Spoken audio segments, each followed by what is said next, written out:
Hey everybody, David here. If you took a look at this episode when it showed up on your player, you'll notice that it's like 2.5 hours long. And it is a big ask to have folks listen to something this long, especially about a 45-year-old movie. But Ian and I spend a lot of time talking about Star Trek writ large.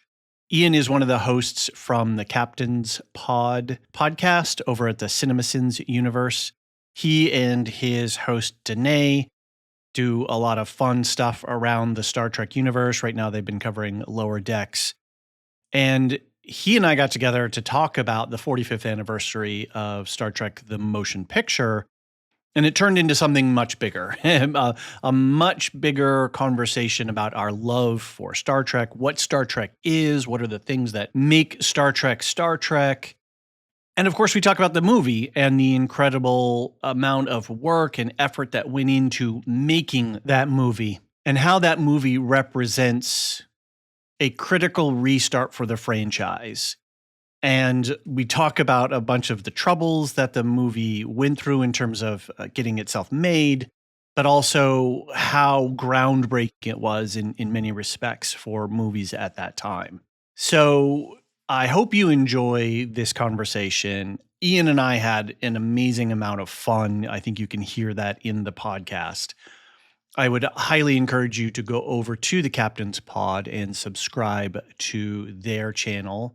And look forward to Ian and I figuring out what our plans are going to be for maybe doing a film festival of all the Star Trek movies. At the very end of this podcast, we do a power ranking of the original cast movies, so that's a lot of fun. And you get to hear us talk through and think through our feelings about all of the other movies. But I think that really is a great precursor to doing a full film festival on everything, because we just had too much fun and there's just so much richness in the Star Trek world. So again, thanks for your indulgence, and I look forward to catching you on the next podcast. Enjoy. Captain, V'ger must evolve. Its knowledge has reached the limits of this universe, and it must evolve. What it requires of its God Doctor is the answer to its question: is there nothing more? What more is there than the universe, Spock? Other dimensions, higher levels of being. The existence of which cannot be proven logically. Therefore, V'ger is incapable of believing in them. What V'ger needs in order to evolve is a human quality. Our capacity to leap beyond logic. And joining with its creator might accomplish that.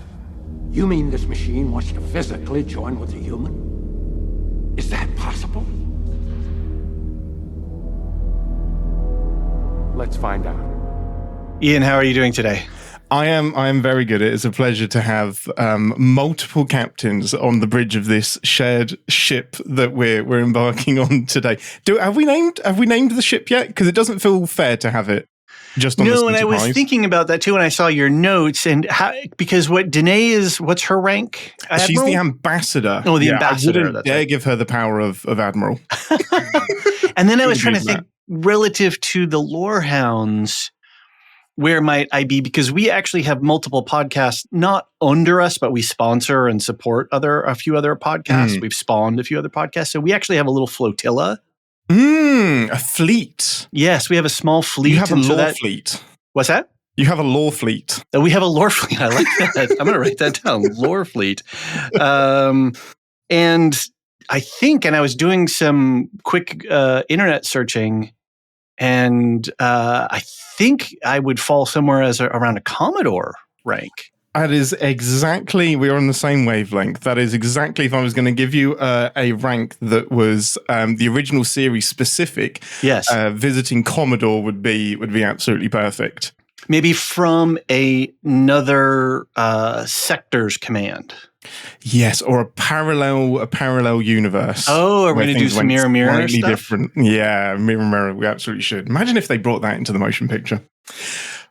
Okay, well, that was a mind blow. I mean, that could have been one of the scripts out there, but that does bring us nicely into why we've connected today. Yes. We have connected because I noticed that it is the 45th anniversary of Star Trek, the motion picture, 1979. Over on the Lorehounds, I did a crossover partnership special project with Aisha from Every Single Sci-Fi Film Ever podcast, which is where she's going historically from in film history, moving up through the sci-fi genre. A bold undertaking. A very bold, and it has her podcast name has a little asterisk on the end of it because and then down at the bottom it says almost because Perfect. Suddenly things start to mushroom out from there. But she's really addressing the roots, and she is such a joy to work with, and it was such a fun thing. We did an Alien. This is also the 45th anniversary. So Star Trek, the motion picture, and Alien came out in two opposite ends of the sci-fi spectrum. Wild, in a lot of ways. Yeah. And so when I was looking around, I was like, oh, because I was looking at what the context of Alien was in 1979, and then I was like, oh my God, Star Trek! I sort of my Star Trek fandom has been in hibernation a little bit. Obviously, we're very busy with other things at the Lorehounds, but then I saw that, and I was like, well, I can't not talk about the motion picture unless we wait for 5 years and do it at the 50th anniversary. Exactly. And in conversation with Aaron from Lore of the Rings, which is another one of our friend podcast alliance sort of, we're all sort of in this cluster together. He had mentioned that he was putting together a live show kind of thing. And Danae, your co-host, is a Lord of the Rings Tolkien a fan.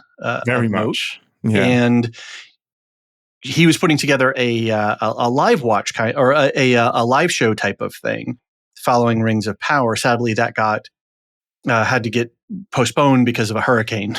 So anyway, hurricanes. Yes, I tell you. This is the long way of saying that's how I found out about Captain Spot, because I hadn't been necessarily aware of you guys before, nor CinemaSins.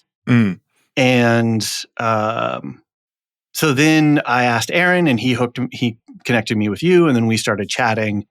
And I kind of wanted to recreate that thing that we did for Alien, which is let's do a little cluster of projects around this, because this isn't just some sort of, I have a nostalgia, room in my heart for this particular title.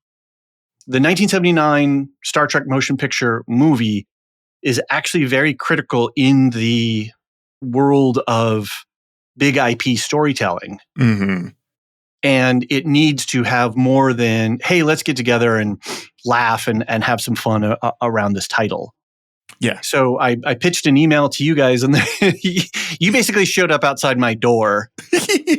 Hello. I want to talk about Star Trek. The reason this works out so beautifully for me on the Captain's Pod side is, for anyone that doesn't know, the brief overview of Captain's Pod is I'm the self-proclaimed Star Trek expert, and Danae is a relapsed fan who grew up with TNG but hasn't consumed any Star Trek pretty much since the 90s. And so I'm kind of like bringing her feet to the fire, to the warp core, as it were, and reintroducing her and reigniting her love of Star Trek.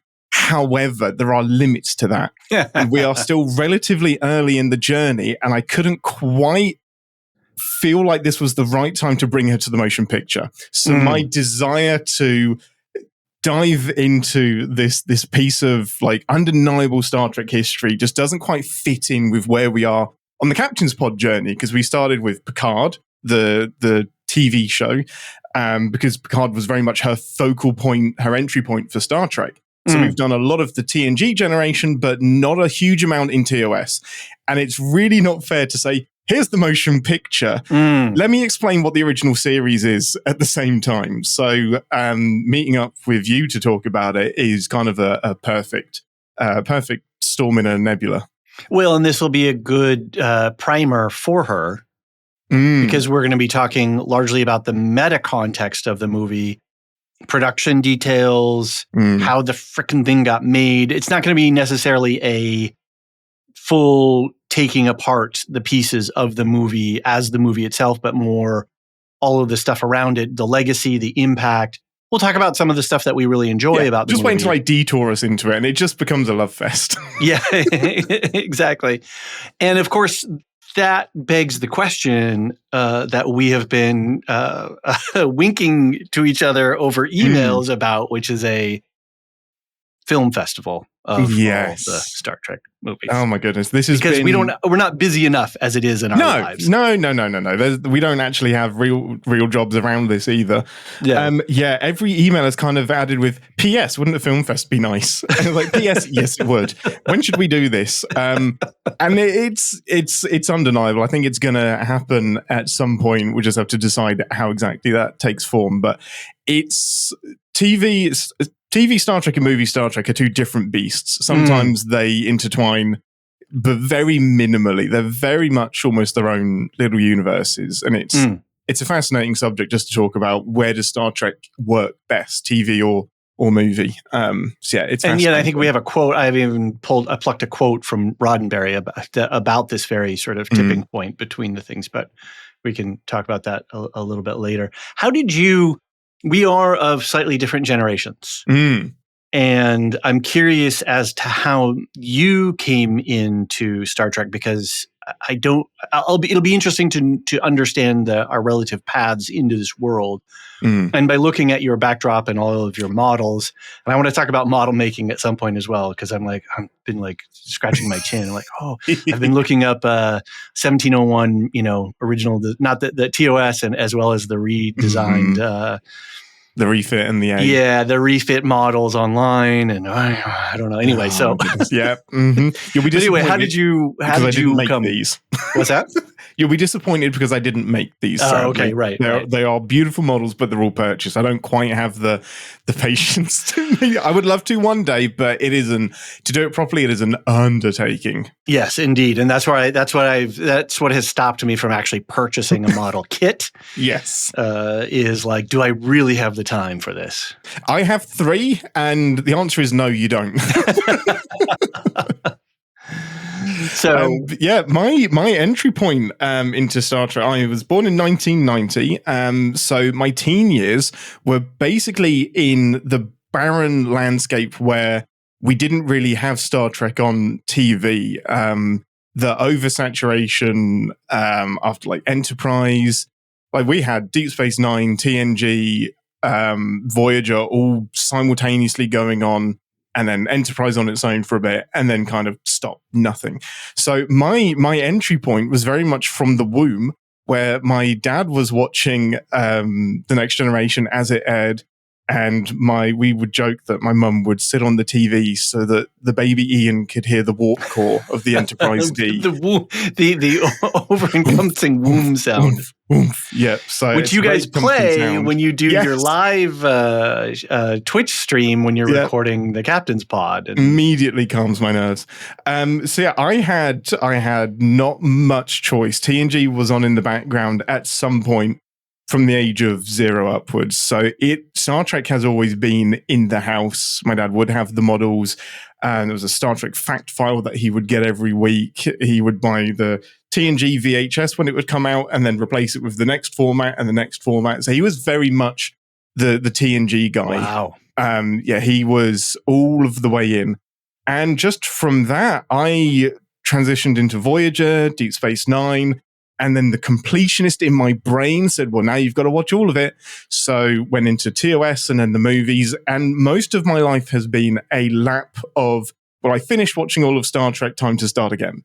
So I've done it chronologically. I've done it in terms of release dates. I have my favorite episodes. So it is very much an environmental, you are going to love Star Trek, Ian. I don't have sports. I have Star Trek instead. You had no choice. Indeed. You were imprinted. Resistance I was just listening to a podcast about these periods when our brains are receptive to social learning, open brain kind of thing. And they're talking about imprinting at early ages. And so you were imprinted on Star Trek. I was very much imprinted. I'm always curious, was there a chance that I could have bucked against it?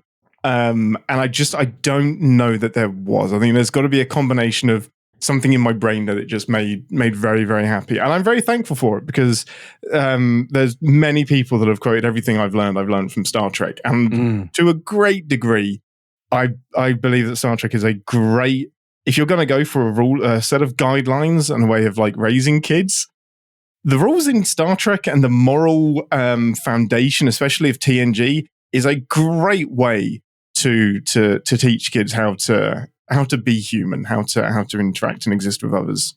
One of the things that is core to the Lorehounds and the podcast and the community that we've put together over on our podcast, and we're not genre specific. You know, we haven't built Dune up as much. Neither Alicia or John are as big of Star Trek aficionados. I'm the closest thing that we have among us, but we have Wheel of Time. John is just now starting to read Dune, and his eye, the scales are falling from his eyes. But both John and Alicia are big Wheel of Time fans. We really enjoy. We have Jean, one of our co-hosts, who's very Marvel and DC, and we have that. We have Tolkien with Marilyn Arpakila, who's our sort of Tolkien expert. She actually taught Tolkien. She's a librarian, a research librarian and academic.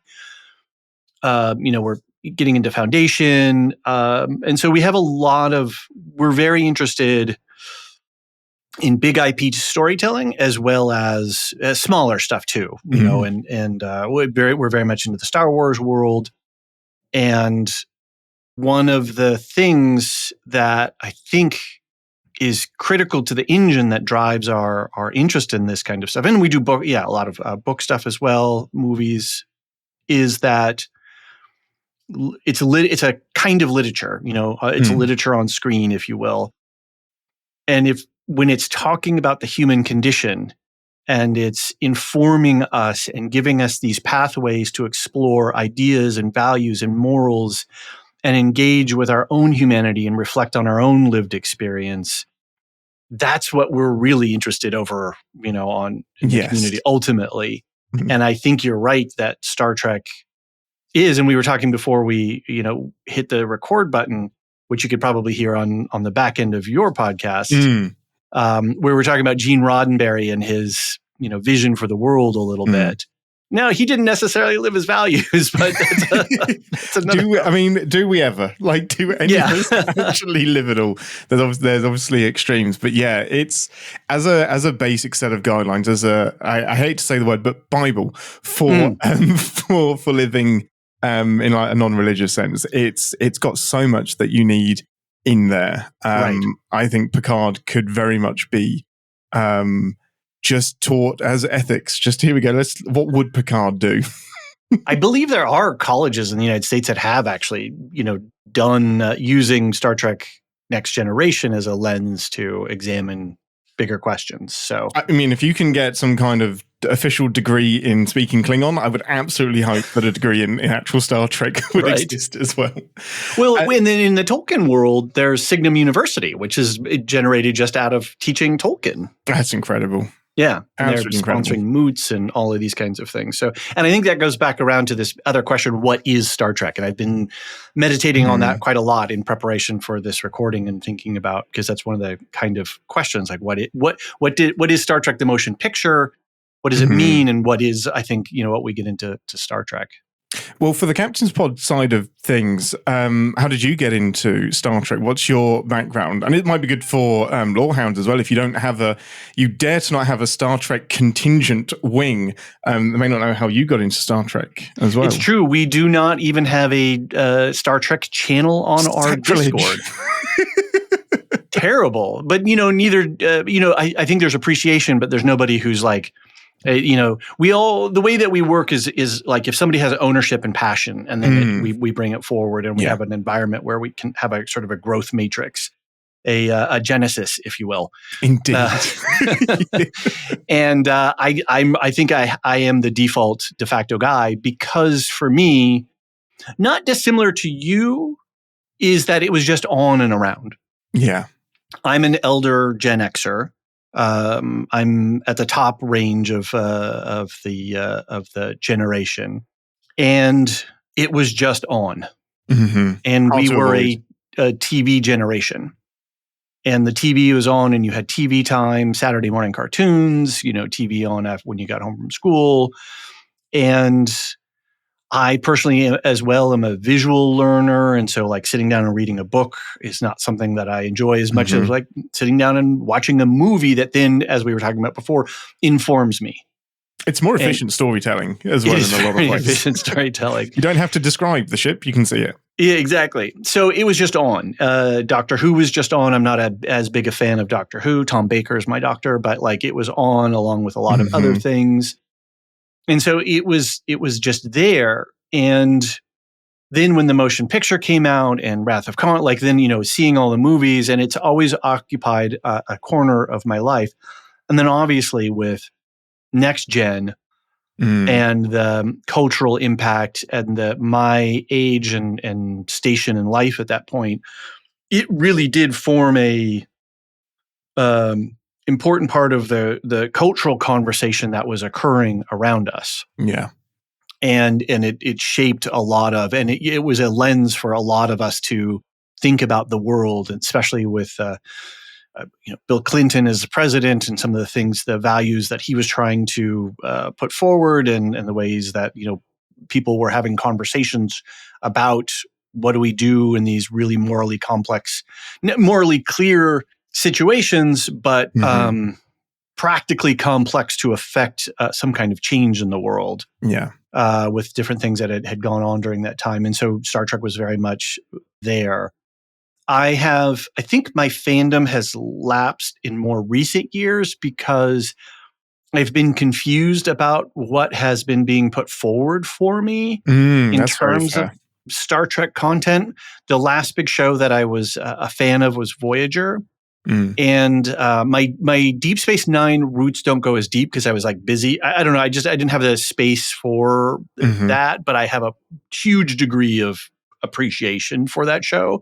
And I've just never had the time to be able to go right front to back. Here we go. Let's do it. It's a big undertaking no matter what. It is 7 seasons, 25, 26 episodes a season. It baffles me how I managed to watch so much of it repeatedly. And very complex storytelling. With Especially when you get to the back end of Deep Space Nine. Absolutely. Yeah. There's a lot going on. So and Voyager I loved for lots of different reasons. I love Kate Mulgrew, sorry. I loved the ship design, all kinds, so a bunch of other stuff. There's some other things that I'm like, oh, no, I don't love so much, but hey, that's Star Trek. Yeah, no one likes Neelix. It's fine. See, we're made for this. This is because that's what was in my mind, but I didn't say it. And Kess, right? Anyway, let's save that for that all in podcast. One bucket. Yeah, one unfortunate problematic bucket. So then, with like Enterprise and some other things, I can't even list them all in my head. I would dip in, I would check them out a little bit, and then I was just like, there's something off here. The spicing, the seasoning is off. Everything looks right. The plate is delivered.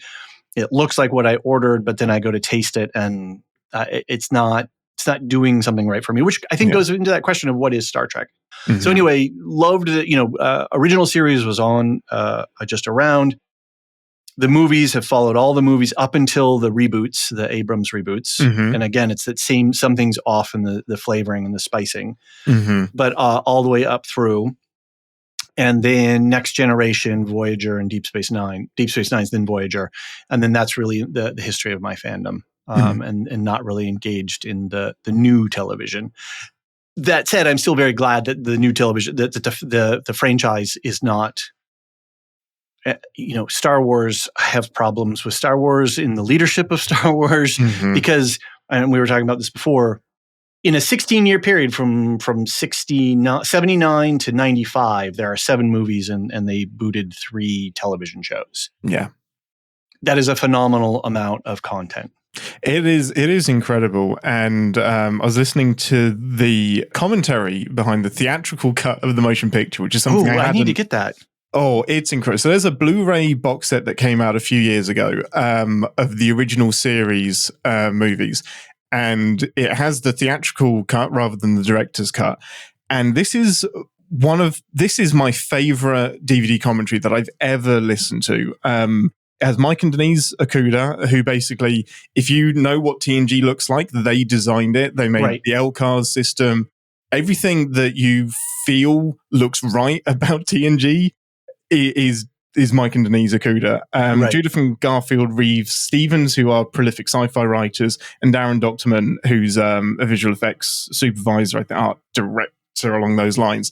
And they, at the very end, they said there are 4 pivotal points in Star Trek history. There's the Cage, the pilot episode that started everything off. Mm-hmm. There's the motion picture, which was bringing Star Trek to the big screen. Right. There was TNG that proved you can get lightning in a bottle twice. Star Trek isn't Kirk, Spock, and McCoy.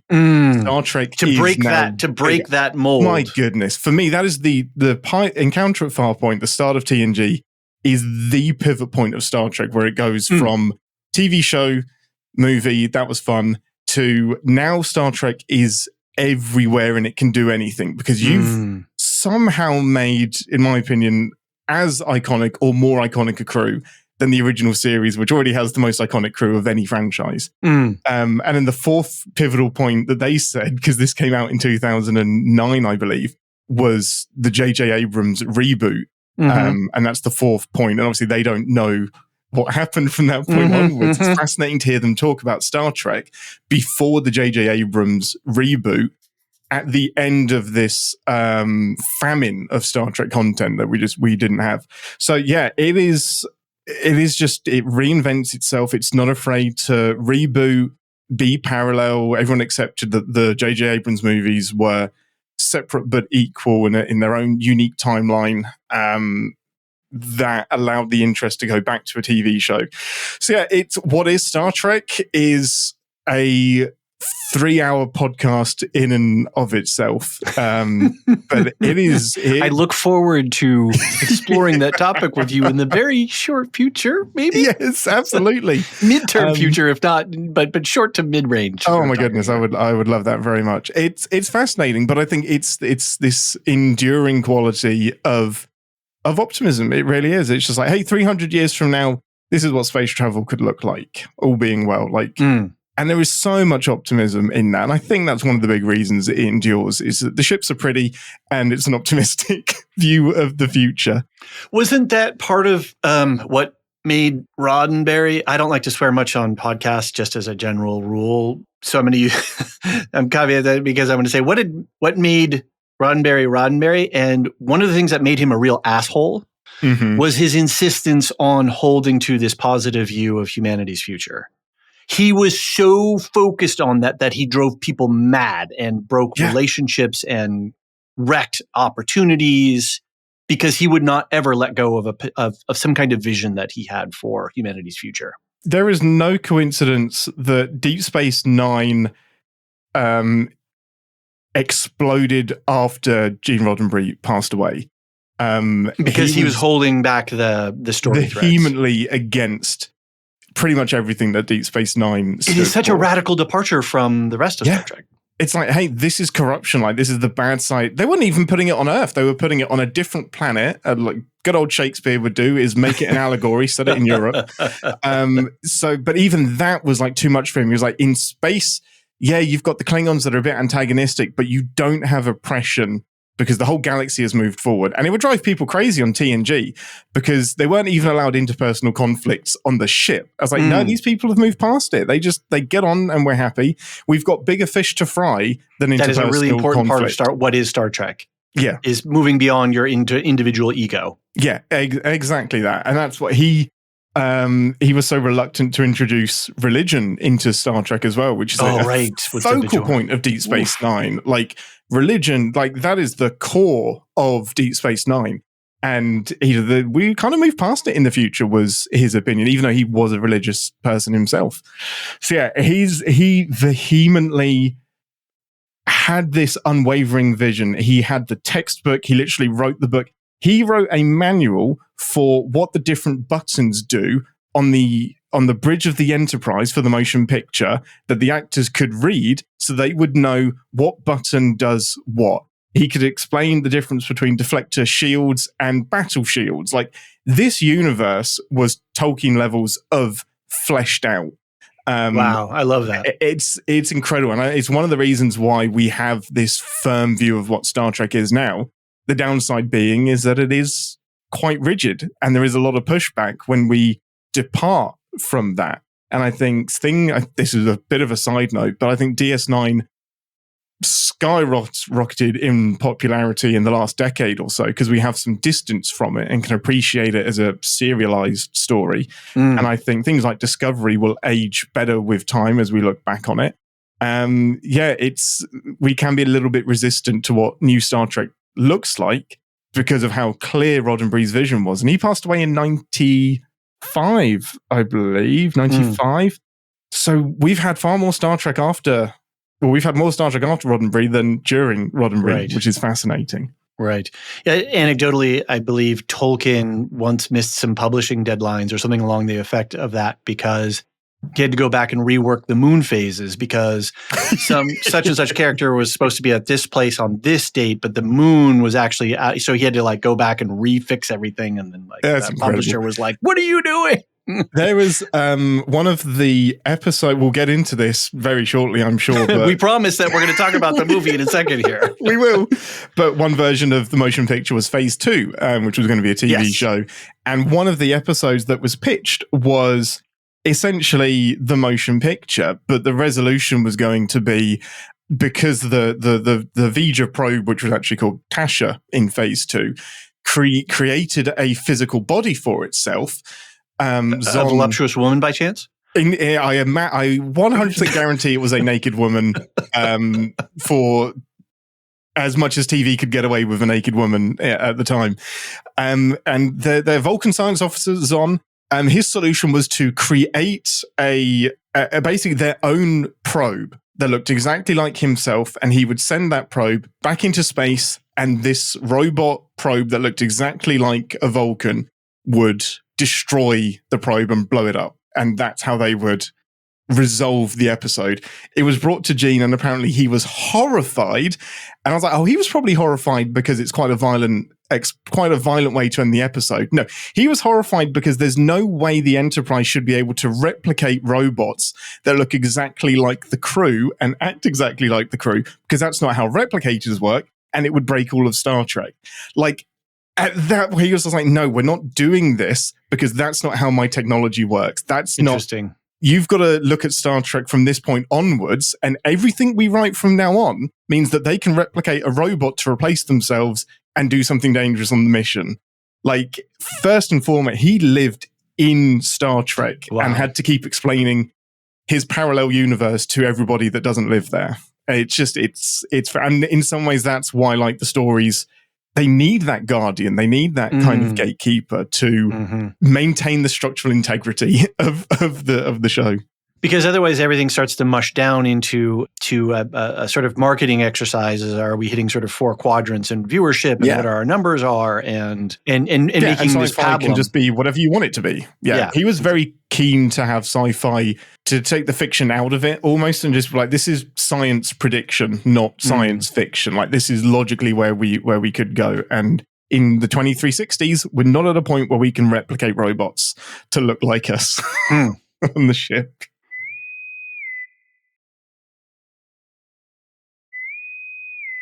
It's incredible. So let's make...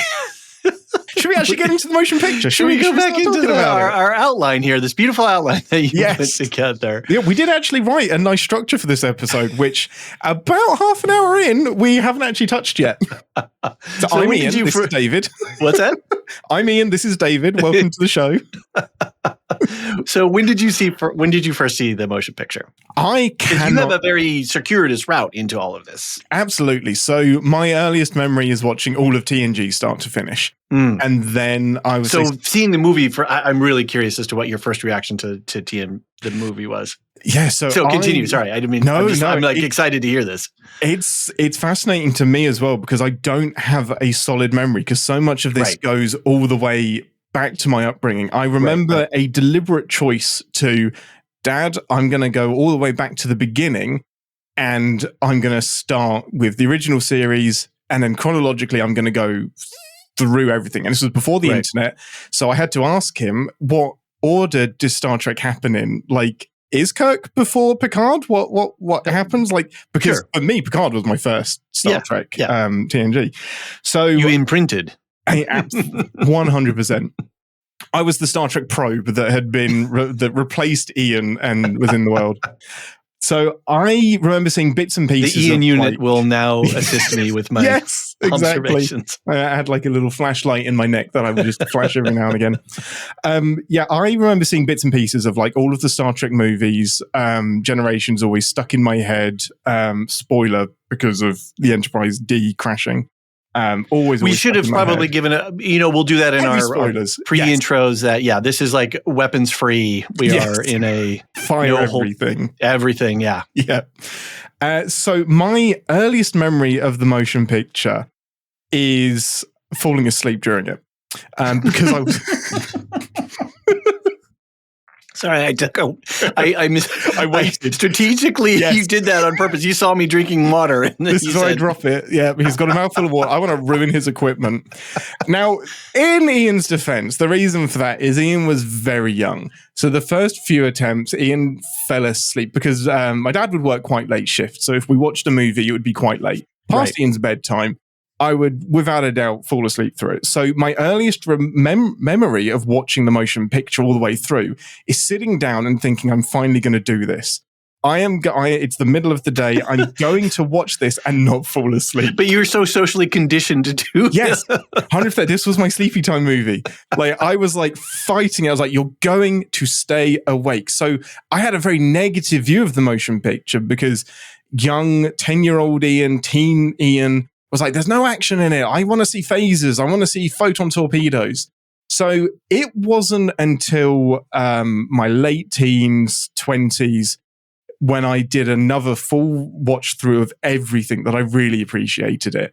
And it has, every time I watch it, and I think I've seen this movie, it's the one I've seen the least, and I think I've seen it 20 times. It's every time I watch it, I appreciate it more. So I've gone from falling asleep during it to this is a masterpiece of science fiction cinema, and I would defend it all day long. So that was my surprising introduction to the motion picture. And it's just, when you overlay that with the context of what it did for Star Trek and the proof of concept it was, we should be bowing down, and any Star Trek fan should be bowing down and thanking the motion picture for being whatever it is that created the Star Trek that we have now. Because I don't think we have Star Trek. Like I said, with that, the commentary that I listened to, the Akudas firmly believe we don't have Star Trek today if the motion picture is the TV show that was planned instead of the movie. They are convinced it would have been a cool 13-episode run that died and killed Star Trek completely. So yeah, that's my interaction with the motion picture. I'm interested in yours, being a person, not to give too much away, that was around when it wasn't a thing.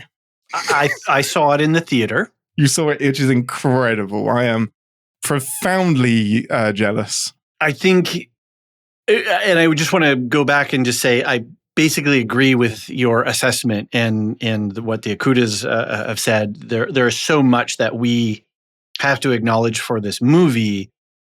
And yet, from my experience in 79 and going forward up until this point, because I don't think I've rewatched it in quite a long time. And now I've rewatched it 2.5 times. I'll probably do it Did you fall asleep the final half?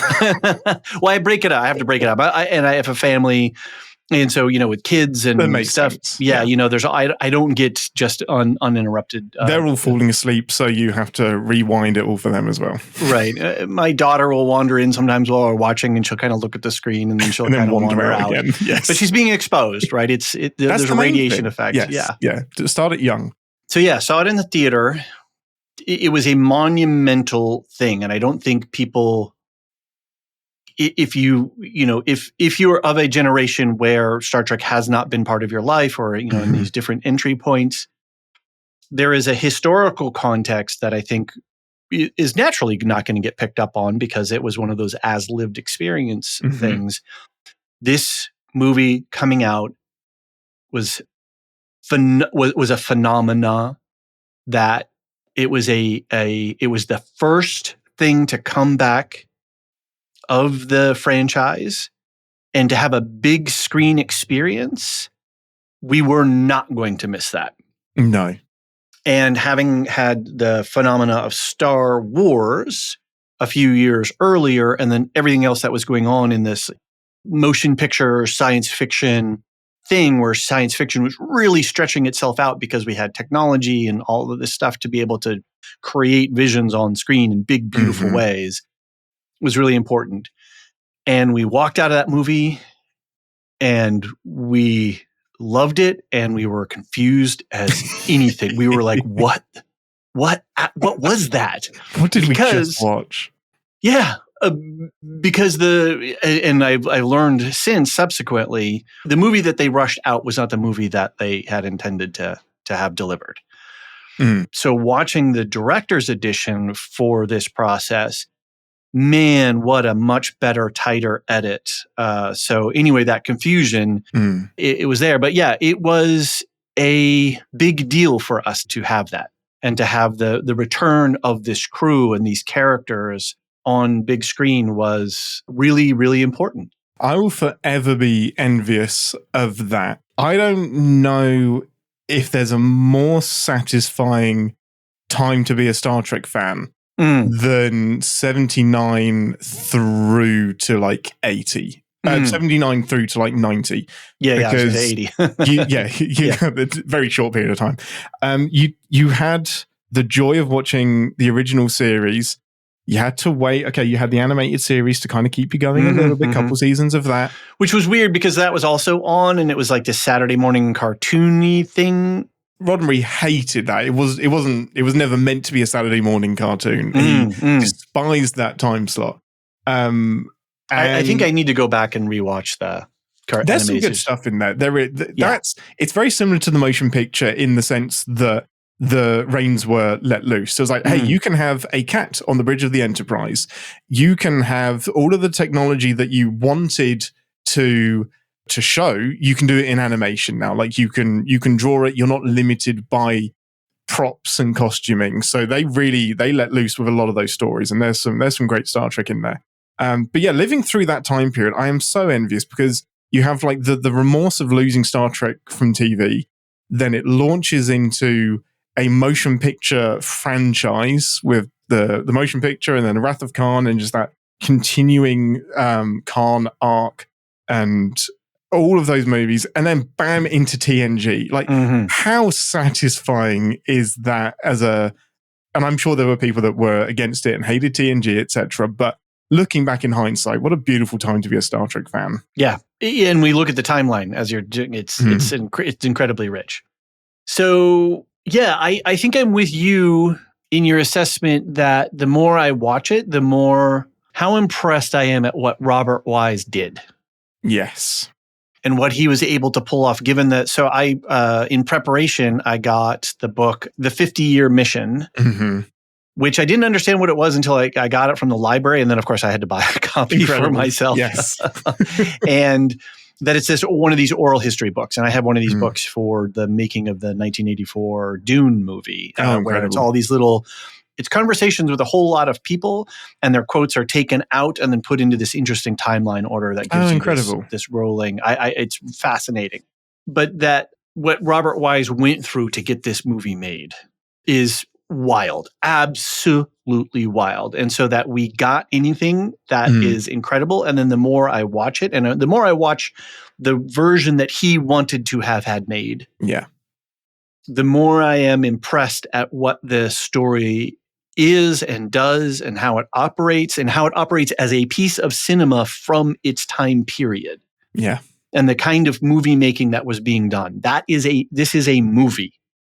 It is a golden age of movie. Like the richness that you get from that DVD commentary as well. Like I will recommend it a million times.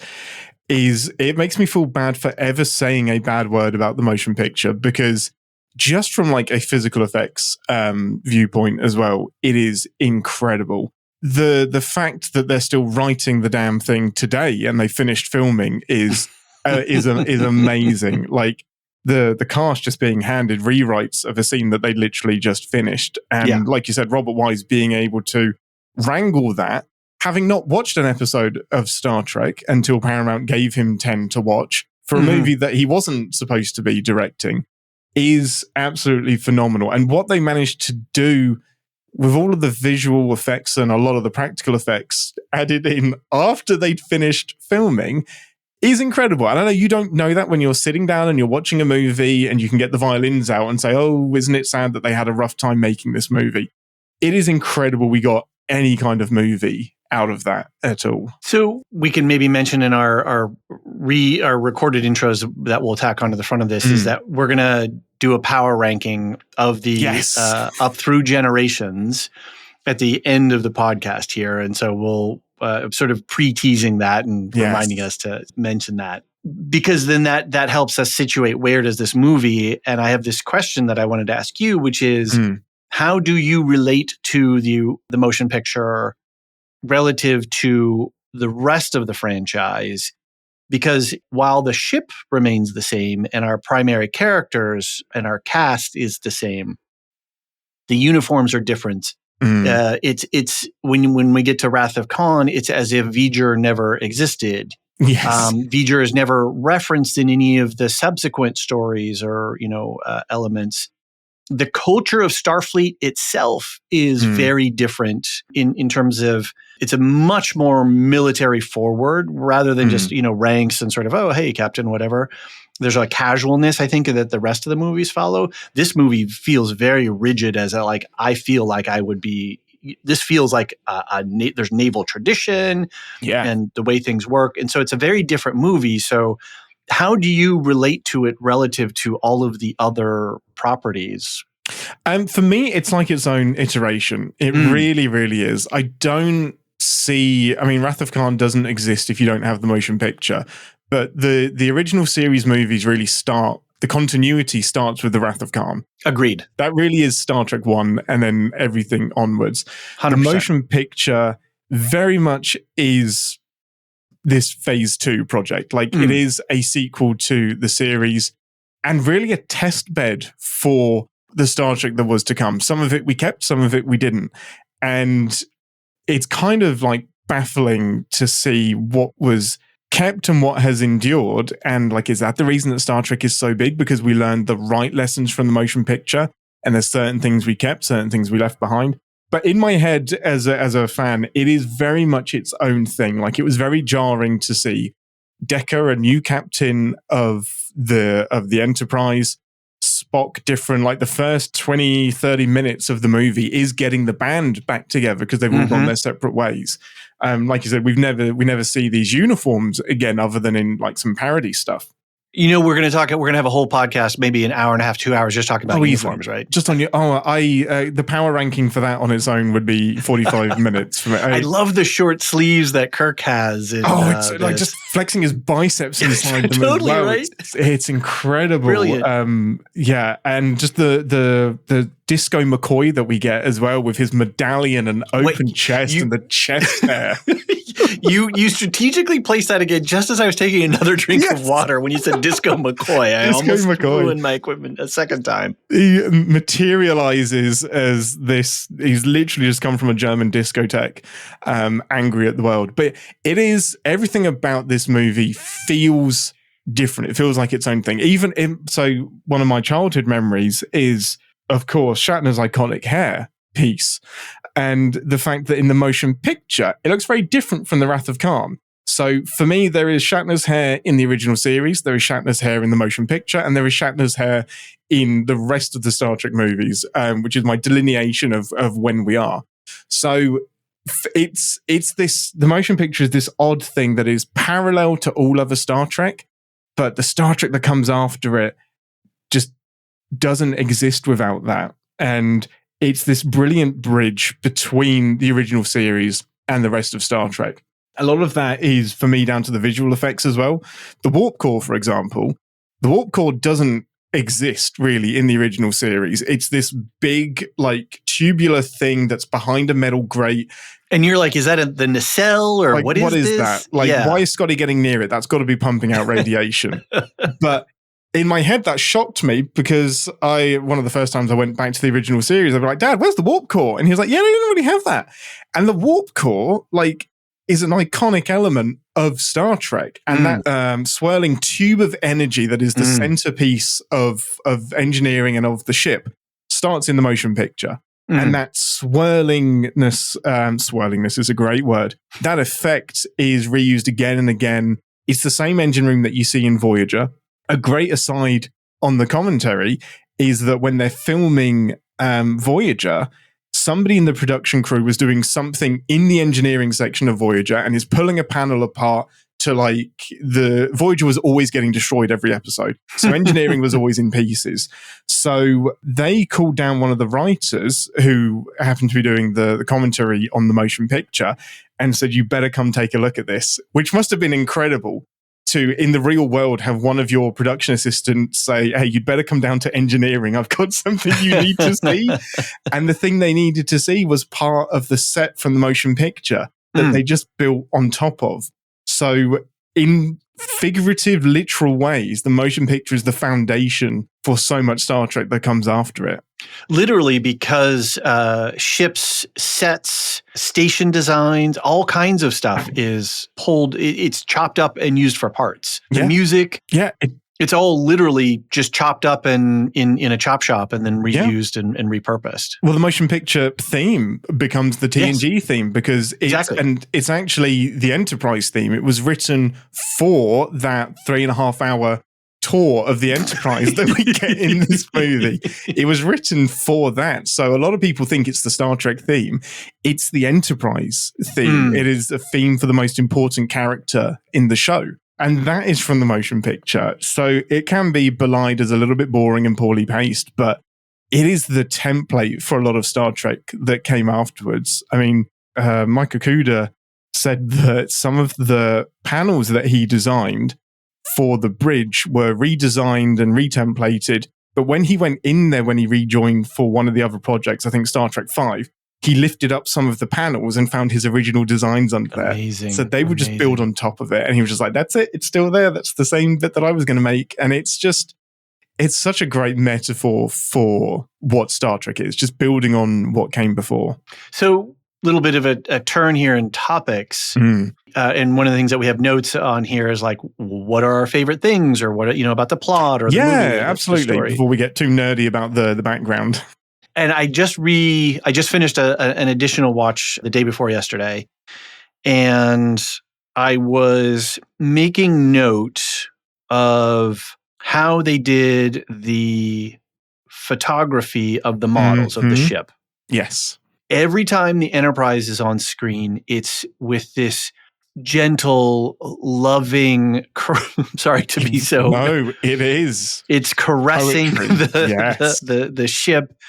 And I think to understand why they made those choices in how they shot the model, we have to understand that in the television show, the ship is a character. Yeah. That is never, we didn't really recognize it as a character, but it was a character and it was part of the crew. Yeah, as much as Chekhov and Sulu and Uhura and everybody else is. It got more screen time than any of those people.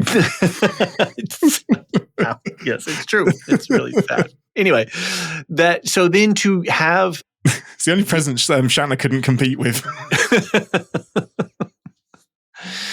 To have the opportunity to put the Enterprise on screen with that level of detail and special effects was something extraordinary and something special.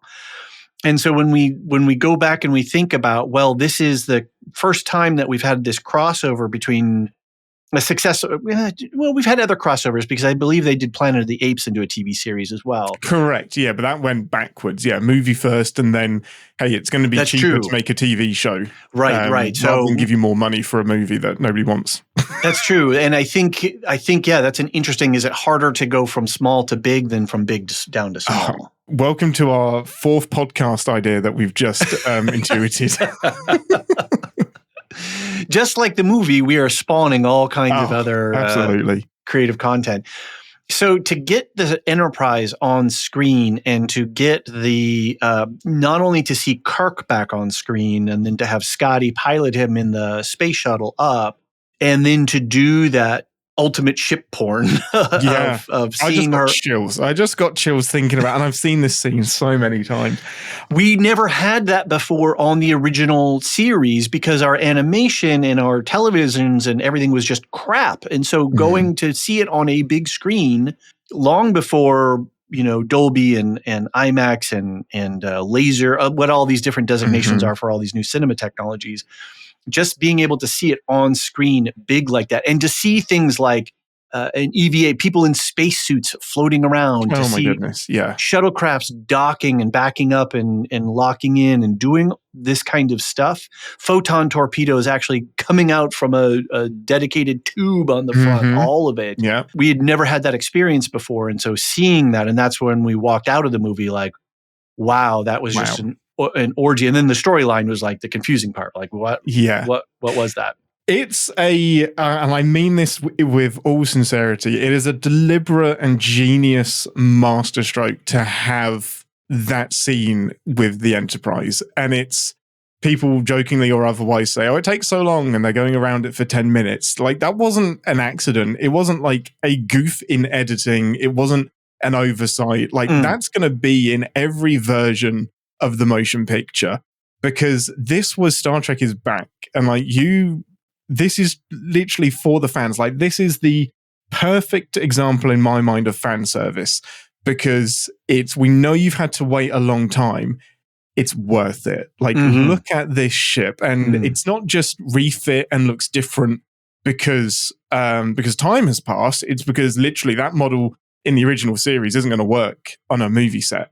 And the original design for this new Enterprise was completely different. And our gatekeeper, Gene, said, no, it has to have the bones of the Enterprise that we know from the TV show. It has to, at a glance, look the same. And the restraint in designing the refit Enterprise is phenomenal. And it's hard to not call it my favorite version of the Enterprise, because you realize that you've just spawned a fifth podcast. Oh my! Ship design. Ship design. Oh my god! Just ship design in general. I mean, I have a blueprint of one. Actually, oh my god! You are a deep dive fan. I have just revealed a blueprint of the Enterprise E on my arm as my actual favorite Enterprise. You kind of scared me a little bit there. I mean, it's one thing to have models behind you on you didn't know shelf. what you were getting into with this, did you, David? I'm in the presence. I am deep in the mythos. I am part of the cult. But yeah, it is a literal victory lap of we did it. You're going to see it on the big screen. We're not going to miss this opportunity to show you what we can do when we strong arm millions of dollars out of Paramount to finally, at a certain point by the end of production, they had a blank check to get this movie done and on screen. Robert Wise delivered a wet celluloid can of film to the theater because they were that literally for the premiere. Well, the writers Judith and Garfield Reeve Stevens said that they were at the Chinese theater for the premiere. Yeah. And they were told after the fact that the fourth reel of the movie was delivered while the movie was playing. And it got hooked up somewhere at the halfway point. And that is just I cannot imagine that happening today. But yeah, we'll get into that for sure. The special effects that happens afterwards. But this tour of the Enterprise is a victory lap. And I ironically believe that this is Shatner and Doohan's best bit of acting. Throughout all of Star Trek. Like you can cite Shatner's speech when Spock dies, spoiler. You can cite anything you want, but them in a pod reacting to something they can't see and so perfectly is incredible. Shatner, the way he looks at the Enterprise like a lost lover and just this beautiful thing that he doesn't even have a picture in his head. Like he may have like a bit of a blueprint, but he doesn't know what he's looking at. And the way I believe that he's looking at the Enterprise the way the fans look at the Enterprise is so perfect. And then you've got Scotty. It's one of my notes in a movie breakdown is that Kirk's reaction on his face is our reaction. He's telling us how to react to this. It's perfect. And I don't think he even needed to tell us, but he's with us. It's like, oh, I'm exactly. with That's Kirk the point. at this moment. And that's the brilliance of Robert Wise's direction. Yes, absolutely. And Scotty is reacting to Kirk because Scotty has been there throughout the entire refit process. This isn't his first tour around the Enterprise. So he's enjoying seeing his captain enjoying this new ship. And it's just like, you can explain that, but the fact that it delivers all of that in this one 74-minute scene of circling the Enterprise is just beautiful. And it's how, like, people say, well, why didn't he just beam over onto the ship? And like, because he loves that ship as much as the fans. Like, Captain Kirk wants that long journey around the Enterprise as well. And it's just, it's a huge showcase of, this is the music we're going to have for Star Trek. This is the visual effects we can do. This is what we are on the big screen. This is Star Trek without the tiny TV budget that we had. One of the things that I remarked on in my own mind is how prideful Scotty is, because he's worked all throughout the original series. He's been the one to keep the Enterprise going. Yeah. And so he's very intimate. And then to see, Kirk's reaction and then his pride at the fact that his like you said, his captain is just beaming. To quote Carol Marcus in The Wrath of Khan, can I cook or can't I? Yes, well buddy, played. You can cook. When you then dive into the history of the special effects process, it was an absolute nightmare, and they dumped buckets of money into it, from what I gather, with one agency that actually couldn't deliver, and then they had to change after the fact. Yeah, so the original budget, Gene was given $15 million to make a Star Trek movie. By the $15 million in 77, which is a phenomenal amount of money and a big, like, kind of leap of faith as well, that okay, Star Trek's doing well enough in syndication, have some money. All is said and it hit a high watermark for the most expensive film once it was released, and all said and done, it was the most expensive film at that time. Yeah, and it is baffling how much money was spent during and then after the fact, because the final total went from 15 million to 44 million. Like, it went over budget by over 120%, and it is stunning. 15 million, I say 10 million of that is just in the physical effects. Right. So 75% of the entire original budget went to the visual effects. So no cast, no crew, no script, no writers, nothing, just all visual effects. And that's the bit that they were kind of strong-armed into, because they originally wanted, his last name has just escaped me, Doug Trumbull, thank you. Obviously, he'd done 2001 Space Odyssey, and they wanted him for this, but based on the original timeline, he wasn't available, and he couldn't do it. He was also reportedly fed up of making special effects for other people's movies and wanted to make his own film. But the movie took so long to make and was delayed so much that eventually he was available. But they'd already used Robert Abel and Associates, who were relatively new to the industry, but said, we can do this, we can deliver it on time, that's fine. Over promised and under delivered. And gradually, over the course of 1979, so they had to deliver this movie into theaters for Christmas of 79. Filming finished in January. Special effects dragged on for the entirety of 79. And gradually they would like, okay, well, if you can focus on this bit of production, we'll give the matte paintings to someone else. Okay, if you can focus on this, we'll give the lighting to somebody else. And eventually, I think 6 or 7 months in, they basically admitted, we won't be able to deliver this movie by Christmas. And Paramount just wrote a blank check to Doug Trumbull and said, okay, we'll let you direct your own movie and give you a blank check if you finish Star Trek the Motion Picture for us in time for us to deliver it in December. And he was like, yeah, okay, that's fine. And for me, in my opinion, does the best work of his entire incredible career. That dude is like, he also shaped deadline.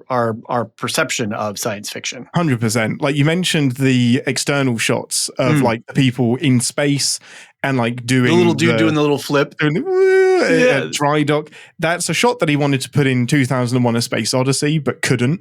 And those spacesuits really look 2001. Very much, right? It's the same person designing them. So there was a lot of stuff that he wasn't allowed to do in 2001 that he then got to play with in the motion picture with his blank check. And in Robert Wise's words, he just said, I trust him implicitly to make this thing right, or like to fix his thing. So Robert Wise kind of like took a step back and just said, you're going to have to just do this on your own. Paramount said, here is a bodyguard that is going to make sure you deliver this movie on time, but that's all the interference we're going to have. Like, he's going to make sure you deliver it. Whatever you deliver is up to you. And my goodness, did he deliver. Just a visually incredible movie without a computer in sight. I think we have to take that into account. This is not computer. This is not CGI. Every shot you see, especially in the theatrical cut, is a picture or multiple pictures. Like, this is literally called the motion picture, not because it's in the cinema. It is literally pictures moving. Like, the graphics are matte paintings that are being filmed from 3 dimensions and overlaid on top of each other. Like, everything you see is a physical thing that exists on the set that they used clever camera trickery to make look like a nebula, a warp field, the light streaking, like literally painting the Enterprise as it goes to warp to get that streaking effect and putting streaks of color on it. Like, and it just, you can tell, like, for me, CGI is great, but this physical model, physical doing things has a depth and richness that I haven't seen anyone replicate on a computer yet. I think even in the V'ger set, they were still like, it was incomplete. So they had to do all kinds of camera trickery to keep the incomplete stuff done. And they were using forced perspective. They literally just mirrored it and just duplicated the shot and then mirrored it to make it look like a complete thing, because they were literally building the set as the scenes were being recorded. So as soon as a set was built for V'ger, especially towards the end of the movie, it was like, okay, now you're ready to do this scene. We've built it. You start recording there. We're going to finish building the next bit. And a lot of that was Doug Trumbull saying this has to have character. Like, V'ger can't just be a fluffy thing that we have. It needs to be a physical thing that you can see. And it is this 6-sided probe. Like, the V'ger at the middle of the nebula is this physical thing that you can see. And he had a very specific vision for that. That was a nightmare to build, apparently. I can imagine. I think that's an important point that you brought up there too, is the not a computer in sight, because when we talk about what edition we're seeing on screen, we need to have that as to inform our understanding of what we're watching, because the director's edition, it's called the director's edition, not the director's cut. It's a director's edition, does have CGI in it. Yes. To just fill in a couple of gaps that were never quite done correctly. Whereas there are, correct me, how many versions are, I can count 3, not including the 4K version of the director's cut.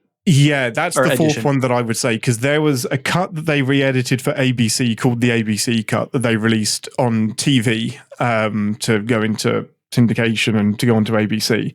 Which is an interesting thing, because when we had with Star Wars, we were in a little desert for a while, so they created the Star Wars Christmas special. Yes. Oh my goodness. To fill the void. So this idea of like, how can we get stuff, and we had Roots, these miniseries and the Thornbirds and Shogun, all these other things. And so this idea that, hey, we can pump content into this small screen in this synergistic way between the big screen and the small screen was a thing at that time.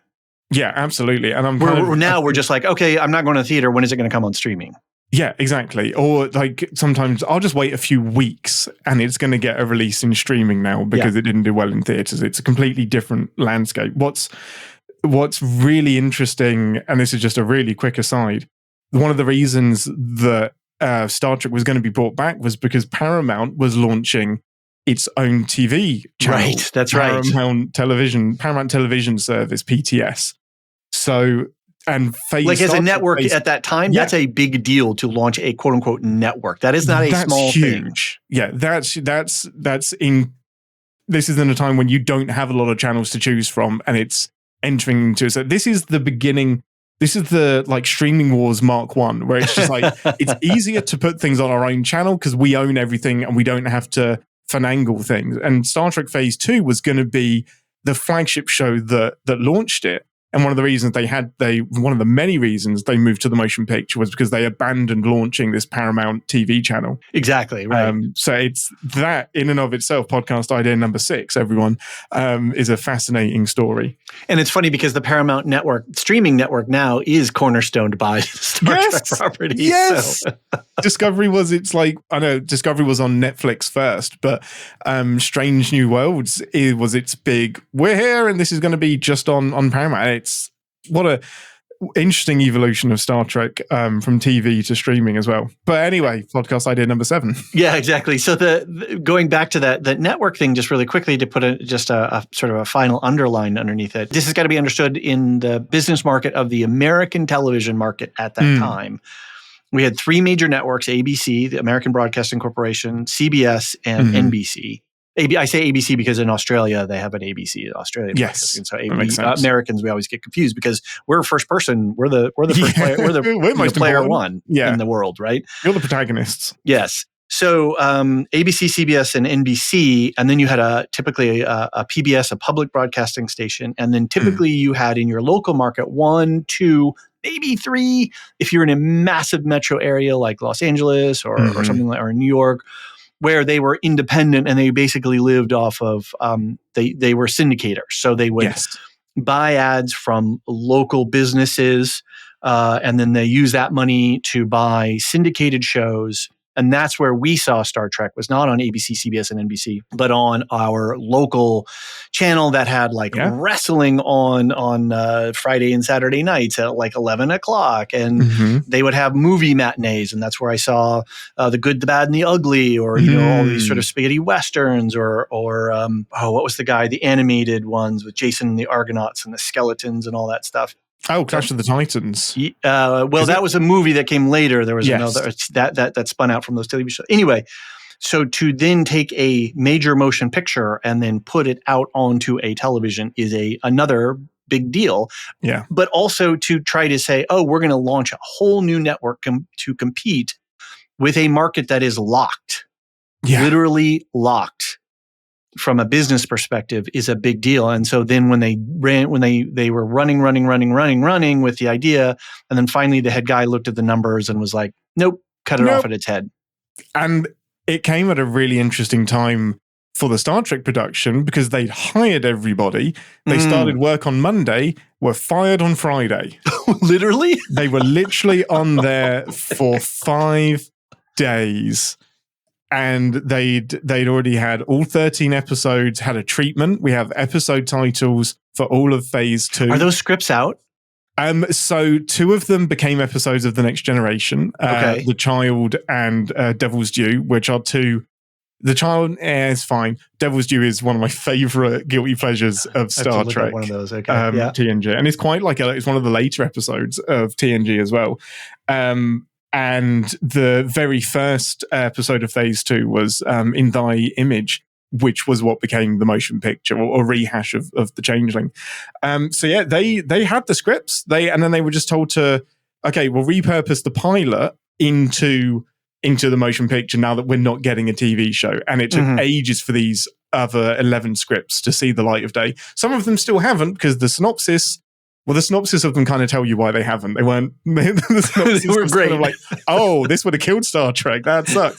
There were 4 Klingon-focused episodes. They were like, this is the same episode. We've seen this in TOS. Like the writing and who knows how the synopses would have evolved over time, but it's very different from what we ended up with in the movies in TNG.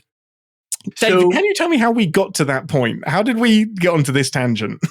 I was just riffing off of things in the outline and just sort of letting us go because that was incredible. I don't know how we got there. So I think it's brilliant about the budget. It's amazing. But I was just going to transition again because you invoked the changeling. And we have to. We cannot talk about the motion picture without talking about the changeling. So do you want to set that up for folks? Yeah. So in the again in the commentary, and I'm so glad you brought that up because you emailed me and you were like, dude. And so I went a couple of years ago. I got all of the I got the remastered original series on DVD. And a giant beautiful thing. So I found that episode and watched it immediately, and I was just like, yeah. That was like towards the end of our initial call. You're like, is there any homework I should do? And I was like, well, watch all of Star Trek, but in particular, watch The Changeling, and I think it'll change your perspective on the motion picture. So The Changeling, I'll give you the quick synopsis. This is an episode, I think in season 2. I'll reference, you roll and I'll reference it real quick. It's obviously it's an episode during the original series, and what happens is that the Enterprise is responding to a distress call from a planet that has been destroyed, and season they pick 2, up episode 3. Yeah, I thought it was season 2. They pick up a probe that has destroyed this planet. It's called Nomad. And the gist of it is that this robot has been sent on a mission to destroy all biological life that is inefficient, and it has been sent by its creator. We find out over the course of the episode that Nomad was a probe that was sent out by humans, has been damaged at some point, and now sees biological life forms as inefficient and decides to destroy them as part of its mission from its creator to find perfection. Kirk outfoxes it with a logic puzzle, as often happens, and it blows itself up. And that is almost beat for beat the plot of the motion picture. But of course, we are Vija instead of Voyager instead of Nomad. So yeah, it didn't go amiss. On the commentary, one of the writers said that it was referred to by somebody they know as where Nomad has gone before. I love Which that. is, but it's, for me, it's different enough. They're like, It's different the enough. saying? There's only like 12 stories that have ever been told, or 6 stories. There's only one. Yeah, there is only one. If you talk to my fellow Lorehounds hosts, it's the human heart in conflict with itself. Oh, that's amazing. Everything boils down, in my opinion. Fight me. They say exactly something very similar at the end of the commentary, which is something was not as it seems, is the one storyline that you need. Right. But yeah, it's different enough, but it's hard to mistake that this is the movie version of The Changeling. And what baffles me is that this was going to be the pilot for Phase 2, the new TV show. So Star Trek Phase 2, or Star Trek 2, as it was going to be called as well, Episode 1 was Vija with Decker and Ilea and everyone. Basically, the story. And the other science officer. Zon was going to be Spock's replacement. Because Nimoy was doing other things, and there was a big, I would say conflict. There was a whole bunch of stuff that his likeness and rights were being used sort of outside mainly of his merchandising. Yeah, he wasn't seeing any of the dividends from the products that were being made in his image, not just like the bootleg stuff, but legit Star Trek stuff. So, and I think that's completely fair. He was also, Nimoy was going through this big thing. He published a book saying, "I am not Spock." Like 2 books.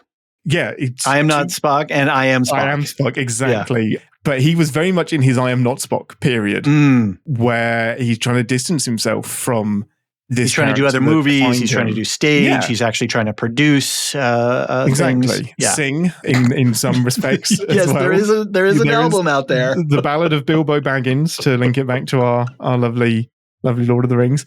But yeah, they could get Shatner back. They weren't too sure how long they could afford the Shatner, which is why they had Decker waiting in the wings to take over as captain if they got season 2.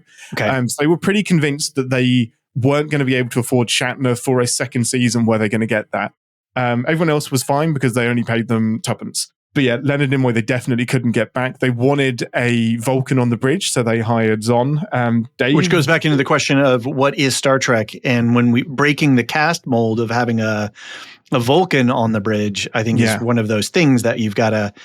But then that goes to a deeper question, which is what is a Vulcan? What is a human? And that struggle is one of those things that is what is humanity is one of those Star Trek questions that makes Star Trek Star Trek. Anyway, And sorry.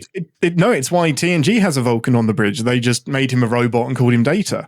Like Exactly. you need that non-human presence to explore humanity. And I think that's why having a Vulcan on the bridge was so appealing as well. Like there's a backhanded comfort to it. Okay, we don't have Spock, but we have Zon, who is 100% Vulcan and committed to the Vulcan ways even more so than Spock. And how is he going to explore Kirk? And how is he, as a younger officer, going to be mentored by Kirk as well? And then they killed him in a transporter accident malfunction. They didn't. They deliberately didn't kill him. So in the motion picture, David Gautreau, who was... am I confusing Wrath of Khan? No, you're not. There is a Vulcan that dies in this episode, but it's not Zon. Zon isn't in the motion picture. Deliberately so. So I can't remember. There is a Vulcan science officer that is recruited to replace Spock. He dies in a transporter accident, but the actor David Gautreau, who was cast and did screen testing to play Zon, requested, "Can this please not be Zon? Please don't kill him off. I'm also refusing to play him just in case there's a chance we get a TV show." And Gene agreed and said, "There's a chance that we go from the motion picture into phase 2, the TV show, and we don't want to kill Zon just in case." So they kill another Vulcan instead. And David Gautreau plays Commander Branch, who is he's the commander of the Epsilon station that gets blown up by the cloud. So he gets a part in the movie. And then they kept him waiting in the wings just in case they got a TV show.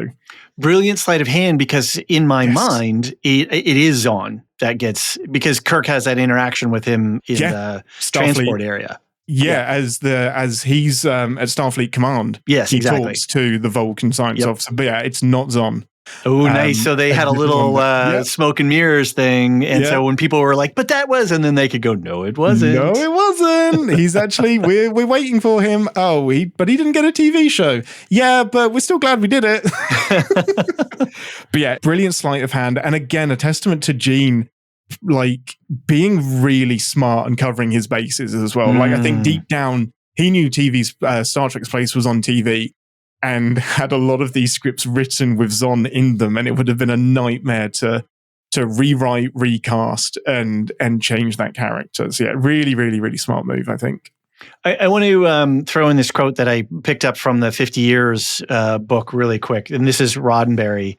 "This is the first time a television show ever became a motion picture, and Robert Wise did a remarkable job in adaptation from one medium to another. Many people don't seem to be aware that they're two entirely different mediums. You strive for different values in television. It's a more intimate medium where you can get into multiple characters and character conflict that can be very exciting. With motion pictures, the trend has been to make it a sensory experience with stereo sound and bigger screens. Televisions cannot create that illusion, so it goes for other things. It intellectualizes rather than sensorizes the product. And a major motion picture spectacle doesn't lend itself easily to Mr. Spock's cute little remarks with Captain Kirk. The conversion of a 2-hour television show into a movie was much more difficult than anyone could have believed." What an incredible insight that still applies today as well. And in some ways, Star Trek gets a head start because it has all of those conversations on TV so that the motion picture doesn't have to have it. We know Kirk and McCoy. We know Kirk and Spock. We know McCoy and Spock. We have that valuable insight of how they interact as a trio. So much work has already been done. However, motion pictures are getting bums in seats. So you also have to have that spectacle. It's an event. You have to please the people that have never seen Star Trek before. So I don't even know how you go about starting this by introducing new people and fan servicing the fans as well. That's a good question. I think, because I think I would say that you could just grab anyone who's never seen Star Trek, put them down with the motion picture, and they would get it. Yeah, no, I think that's true. I don't know how true that is in 79, though. I think so, because I think the tenets of storytelling are still there, because there's a whole lot of implied history, and the way that you create a plot point and character interaction and creating that density. But then between the writing and the portrayal of the actor, that's their job to make you understand that there's this implied history. And because I'm a human and these are, human beings making human stories, I can intuit that very quickly. Well, one of my favorite things with Kirk, McCoy, and Spock in this is when McCoy arrives and there's this preamble of McCoy saying, I'm not doing this anymore. I've left Starfleet. They've recruited me. I didn't want to come back. And Kirk's response is just, damn it, I need you. I need you. And just like, he puts out his hand. Puts out his hand. He's like, take my hand, come with me. And that passion speaks to their history so well. So I think that it does so much work. And then when Mr. Spock shows up on the bridge and Uhura jumps out of her seat. Gathers around him, yeah. And he's so cold and emotionless and he doesn't return their warmth. And then that sets up the dramatic arc for Spock to come around when he cries the single tear for his brother, V'ger. Like, the pathos. It's incredible. And I unironically believe that the motion picture has the best character arcs and the best character development of any Star Trek movie. I'll put it up against any of them. Honestly, the journey that Spock takes from being on Vulcan, he's about to finish the purge of all of his emotions. His bat signal goes off. The Kolinar. His friends are in trouble. Earth is in trouble. Abandon it. But he's kind of like Luke on Dagobah. Nothing like that at all, David. Oh, sorry. I'm talking to a purist here. We on Lorehounds, we're always like spinning our eyepiece around. It's very, very true. He does have to put the Jedis are just fancy Vulcans with swords. So let's go. Tell me I'm wrong. Tell me I'm wrong, people. Come on, any interaction is good interaction, even the negative. That's right. We say enragement equals engagement. So yes, exactly. Yes. Star Trek did it first. But then Spock beautifully has this interaction with V'ger, who is missing the human element and missing the biological piece of the puzzle.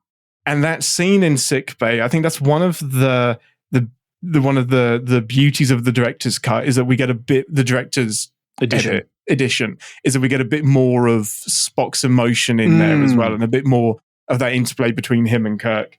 And his arc from there, where Kirk is holding his hand, Kirk has his friend back, Spock reconnects with why emotions are valuable.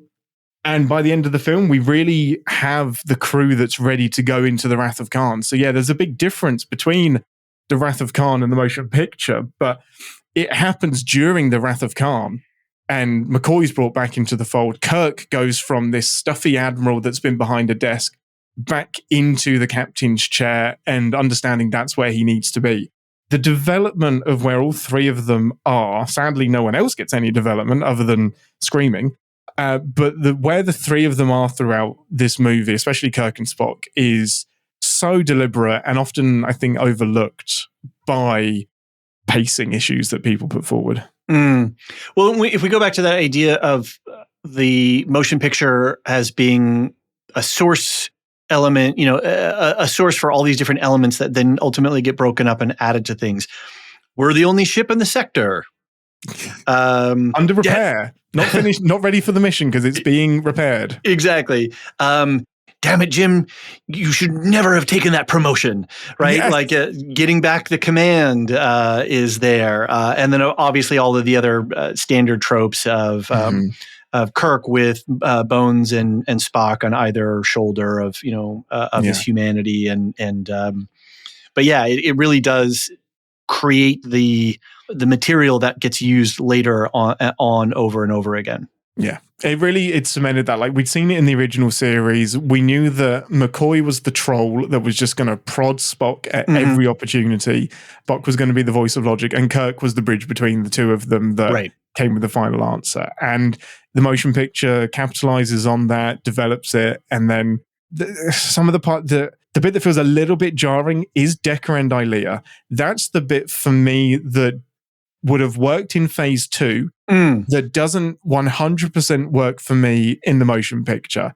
I'm not saying it's like it doesn't work at all, but it feels a little bit jarring. And I think the reason the rest of the movies kind of get held up more is because the focus is on our core crew, Uhura, Sulu, Chekhov, Scotty, they all get more time, whereas the time that they would have had is given to Ilea and Decker in the motion picture, and understandably for what they were trying to do. It's interesting. I was going to say that my only nitpick on the film, and I hadn't really considered whether the Ilea Decker thing is a drawback.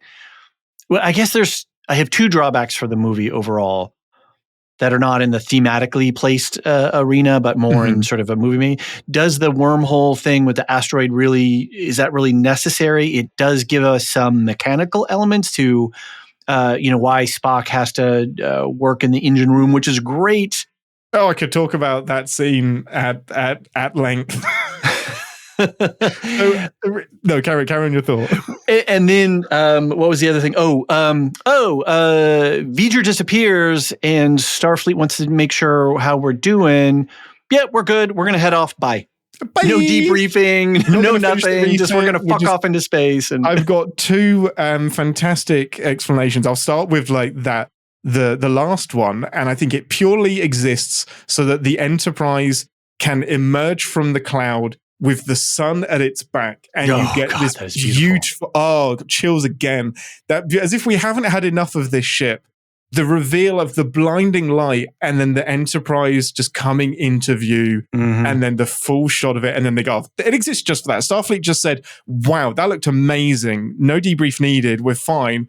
Go on your merry way. That's great. Starfleet is all about cinematography. So that's my explanation for that.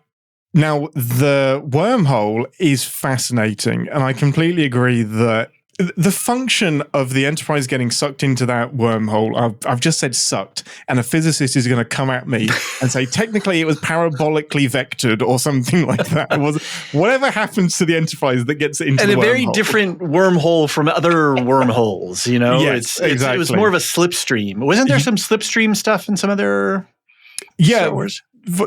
Star Trek, you said? I'll allow that. I'm in so deep. I have penance. It's okay. You have to say 4 Gene Roddenberries, and then there is. I have to go do some Colinar work. You have to purge that from your system. There is a quantum slipstream drive that replaces warp drive very briefly in Voyager. In Voyager, okay. Well, there's a energy wave that tries to replace warp cores as well, and that's in TNG. Okay. Anyway, this scene, the function of this scene fundamentally is to show us that Kirk doesn't know what the F he's talking about when it comes to piloting the new Enterprise. And Decker knows his stuff. And if Kirk continues, man's going to get people killed. And this is all about giving Decker some power. The way it sits a bit strange for me is that, man, it'd be great if we ever saw Decker again. But he obviously doesn't exist in Star Trek after the motion picture, which is why, for me, going back, it feels a little bit jarring because we're building up this character that they didn't know at the time wasn't really going anywhere. I know you have the ending, but that ending wasn't written when they wrote this scene. So I don't think they even fully decided Decker wasn't going to survive this movie by that point. Because they literally, Decker, Ilea unit, whatever we call her, and V'ger itself, gone. Yeah. Gone. All of it vanished. There's we've created a new life. I hope we gave it a good start. Well, we'll never find out. That's it. It's done. But that's the function of that scene. But it is a very long way to do it. So then the function is also showing off visual effects that were an absolute, by all accounts, nightmare to create. And the original... Without computer, that would be, I have no idea how they did what they did. How they did it is incredible. It's literally recording a laser that was shooting down onto, it was a piece of material, and then they kept rotating it and they'd spin it. So, do you have spirograph? Yeah. America? Mm-hmm. Basically spirograph with a laser, and then the camera on a some sort of platform that was spinning, that was being photographed from above or whatever. Yeah, and the camera would move in 3 dimensions around it to give the spinning effect as well. Oh, so they weren't just spinning the platform thing; they were spinning the camera itself. I think the platform was stationary and the camera was moving around it. From what I could understand from the theatrical cut DVD commentary is incredible, because these are not necessarily the writers, but these are the visual effects people. And yeah, so the camera was moving in 3 dimensions around this laser as it was lasering onto this material. And that's what created the effect. The distortion of the crew members moving around. Belay that order. So that was created by basically multiple exposures on multiple cameras, people having to repeat the same movements to get the delayed effect and the strobing. It was one of the longest scenes they had. It took them weeks of filming to get this right and to line up enough shots that married up together. So if I'm speaking to the listeners a little bit now, breaking the fourth wall. Do we have fourth walls in podcasts? I don't know. We kind of the third ear? Yeah, something. It's kind of weird. If there is a justification to listen to this podcast, number one, but number two, go back and watch this movie. Yes. When you have this context, you're telling me things that I had not known. And I was just like, this is kind of lame special effects. And I know it's 1979. And what does this really do for the story and the plot and the characters? When you understand the visual the craft that these human beings, they were fighting every day with the studio. Roddenberry was up their backsides. The studio was on them. The director, everybody was fighting all the time. And that they were able to make this scene with that streaking. And then you tell me that took them weeks to make that? It is a showcase for visual effects. And it isn't the same mindset that the majority of movies go into today. Now, special effects is almost a dirty word because it's whatever Marvel is doing, or it's whatever. Are you watching the franchise? No, I haven't. It's on HBO Max. HBO Max is such a difficult thing. So we can't get that in England. We have to do it through another streaming service and another cable package called Sky. So I miss out on so much, like the Penguin, missing out on the Penguin almost entirely because it's on a cable package I don't have. Frustrating. Anyway, when you get when it comes around eventually to getting it, the franchise, which is I don't know if you ever saw Silicon Valley, which is a send up of the Silicon Valley culture, tech bro culture. This is a send up of the Marvel DC IP franchise, movie franchise industry. It is an absolute riot. Anyway. Oh, that's incredible. That sounds right up my alley. But yeah, it's just, it's making it with a different mindset. This was very much like, even though Robert Abel couldn't, was it Robert Abel? Yeah, it was Abel. Yeah. Even though he couldn't deliver everything, there was some ambitious stuff that he managed to pull off, and Doug Trumbull revamped so much of it. But it was with the vision of like, this is what we can do. Like, this is the Olympics of special effects. And without using, like, so much, so all of the monitors on the bridge, just as a quick aside, the monitors on the bridge aren't backlights. They aren't backlit graphics. They are 8mm and 16mm films that are playing a graphic that has been recorded. They needed so many of them, and they didn't want them to be on a loop. They recorded fresh ones on site because the production company that they bought the film, like, hey, we need a 6-minute loop of this computer graphic to play, and they literally put that film into the monitor. So all of the monitors that are around the bridge of the Enterprise are playing a movie inside of them of a repeated graphic, and they filmed so much that they had to make their own. Like, that's the level of detail. Like, now I could do this on my monitor in my office. It is incredible. Reset, and like 50 technicians have to go in underneath those consoles, reset those. Yeah. You have a movie projector inside each of those things, projecting a movie graphic. It's absolutely incredible. So yeah, that scene, I view that scene differently now, because if you and it's not, I will never begrudge anyone saying that that's superfluous, it's not needed. It's too long for the function of Decker knows what he's on about, Kirk's a dick. It's too long for that. But as an experiment in cutting edge 1979 visual effects, I bow down to it. It is incredible what they what they managed to put on screen. And I want to see the movie that is recording them doing these crazy acrobatics. Yeah. Yeah, I don't think there is a behind the scenes documentary available. No. And what's incredible is that scene was pitched as the Enterprise is heading towards an asteroid as soon as it leaves dry dock and it can't steer away. And Roddenberry, the Paramount execs were like, that's boring, we don't want to do that. Roddenberry said, that's stupid, the Enterprise wouldn't not be able to steer away. Like, you can't blame that on Kirk. Like, the Enterprise should be able to dodge an asteroid. So they're like, okay, well, what if we put an asteroid in the wormhole? And then the wormhole is the thing that they can't escape, and they blow up the asteroid to escape. And Paramount said, I don't know what a wormhole is. Again, this is from the theatrical cut commentary. Paramount said, we don't know what a wormhole is. Is this science going to hold up? So Gene was like, well, I guess. So he sent it to his buddy Isaac Asimov, who said, yep, that holds up. And just like rubber stamped it and said, yep, that's how wormholes work. And Paramount said, okay, let's go. If it's good enough for Asimov, it's good enough for us. Wow. Incredible. And that's how that scene was born. And that blows my mind. And it would be on the cutting room floor in so many ways today. I think this is where we have to take this movie we have to draw a box around it. Yes. And set it aside. We have many different Batman variations in world.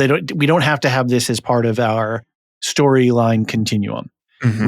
We can allow this movie to be in and of its own, because wormholes don't work, like all these things. Yeah. But really just appreciate it for its aesthetic and technical values and the Absolutely. fact that it was ever made in the first place. 100%. And that's kind of like a good metaphor for that is the warp trail that you see. So a lot of people, this is including mine, my favorite warp effect. So the Enterprise jumping to warp is an iconic thing. And the way they did, again, it took hours and hours and days to physically create this warp effect that isn't with CGI or computers. It is physical lights. It is a lot of cameras. It is a lot of drawing as well. And the reason you don't see it in any of the other films is because it's just too hard. It's too hard to make it the way that they made it in the motion picture. Right. So the motion picture will always be its own island of stuff that was just, you're only going to do this when Paramount writes you a blank check for a movie they've already over leveraged themselves on, that they have to get across the line. They were contractually obligated for a December 7th release, and if not, they were going to get penalized badly. Whatever this movie was, unfinished or not, it was going into theaters. So they were just like, we're this much in the hole on it, fine. And I like to think that Doug Trumbull used that to play, and then, well, I've kind of got you over a barrel here. I think we're gonna really do some fun stuff, but who knows? And it goes into this whole thing of this era of cinema from coming out of the 60s, but this 70s and early 80s cinema creation. There are things that will never get made today, regardless of streaming or anything, just creatively, where the constraints of the technology and the medium forced people to create in ways that are just absolutely incredible. The craft. Just innovative. Yeah. Just thinking outside the box. Absolutely. Should we start to wrap up a little bit? Yeah, absolutely. I think there was one other thing I wanted to touch on, which was the kind of iterations, because this is fascinating to me, the iterations that this movie went through to begin with. Obviously, we've talked about Star Trek going off the air. You get the animated series. In 74, Paramount comes to Gene and says, these Star Trek conventions are quite cool. Syndication seems to be working quite well. How do you feel about making a TV movie for us? Mm-hmm. And he's just like, okay, we'll make a TV movie. It was called The God Thing. Right. And this was definitely like Gene wanted to do something with an almighty being that Kirk had to deal with. And this iteration, an alien claims to be God. Kirk argues with it and they send it back to its own dimension. And Paramount passed on it. I said, no, we don't really like that. There's a few other like the Final Frontier. I think it gets picks over some of those bones. Exactly. He manages to reimagine it in The Final Frontier, for better or worse. It then goes through like a few different script iterations, still becoming a movie, but then evolves into Planet of the Titans, which I love diving into this because this is Kirk. Again, they go to a planet that they believe is the home of a long extinct race of Titans that helped create Earth.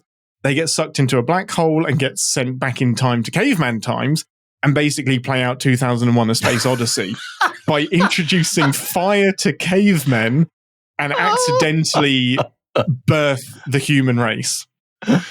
Paramount said, you know what? No. And we're going to stop letting you do this. Like, they said there was budget reasons. They couldn't make the Planet of the Titans. It was way too expensive to do all of this. So that's when they were like, look, let's just make a TV show. We're doing the Paramount television service thing. Star Trek can have a TV show. Here you go. And then we've talked a lot about Phase 2 and how that happened. And then Phase 2 jumped into the motion picture. So there's a joke at the beginning of the commentary where the Paramount logo is coming up and the stars all appear. And apparently there's one star for every script of this movie that was rewritten. Love that. That's awesome. It's incredible. It's incredible knowing all of that from 74 through to what we saw in 79. 5 years of TV movie, TV show to motion picture, every sci-fi writer you can imagine. Spielberg briefly attached and then no. Robert Wise said no to begin with because he was doing something else. George Lucas was in the talks to direct it as well, of course, after Star Wars. And I often wonder if Close Encounters and Star Wars hadn't done as what Star Wars did it first, Close Encounters repeated it. If those two hadn't happened, would they have doubled down on the motion picture and said, okay, fine? Because it could have just been that Phase 2 died and nothing happened with Star Trek at all. But those proof of concepts, I think, is why we got the motion picture as well. Yeah, just a fascinating story. And you can play that game of what if this never got made? And oh my goodness. It's so hard. It's so hard to think like that because so much of it was repurposed into the next generation. So in my mind, I take comfort in that as it was inevitable. Like these ideas were there. In some way, they were going to see the light of day. And I'm really happy with how we landed and how it came about. Well, this is kind of an interesting transition then for us to do a little power rankings. Love that. Yes. The movies from starting with the motion picture, but I almost don't want to include it. But then going through the original cast movies. Yes. Up to Generation. Do we want to include Generations or not? I kind of don't. No, I'm fine with not including it. Okay. That's absolutely fine by me. And my idea was that we do it in reverse order because I believe that our favorite pick and our favorites of these, we're going to be in agreement and it'll be the last couple that will be. And I think the ones that are less successful are more interesting to talk about than the more successful ones. No, I'm not going to be shocking everybody with 1 and 2. Like, no one's going to be surprised by my 2 favorites. I think 3 is where we're going to get controversial. It's going to get interesting. And so I thought we could do a alternating reveal. Yeah, and I will preface, you just are living in this world. I just, because of this project, I went back and in my spare moments have been rewatching all the films up to Generations. Mm-hmm. And so I'm fresh on my perspectives of the original cast movies. I don't know if we do this before or afterwards, but I'm fascinated to hear because I get this from Danae on the TV side a lot as a relapsed fan that's coming back into the fold. For you diving into the movies, I can't wait to hear your thoughts about how they hit you now, going back into them with a deliberance of what we're doing here. Yeah. So I think our favorite has got to be Wrath of Khan. Yeah, my number 1 is Wrath of Khan with the caveat of it's the one I'm going to jump into number 2 as well. Okay, go for it. Because I'm guessing we're both The Undiscovered Country. No? No. Okay, that's going to completely derail everything. So perfect. I love it. Good this podcast is material. Incredible. This is great. I did not expect that. Okay, so The Undiscovered Country is my number 2. Oh my God. Okay. And I jump. The caveat is that genuinely, depending on which one I've seen more recently, it switches with Wrath of Khan. I love them both so much.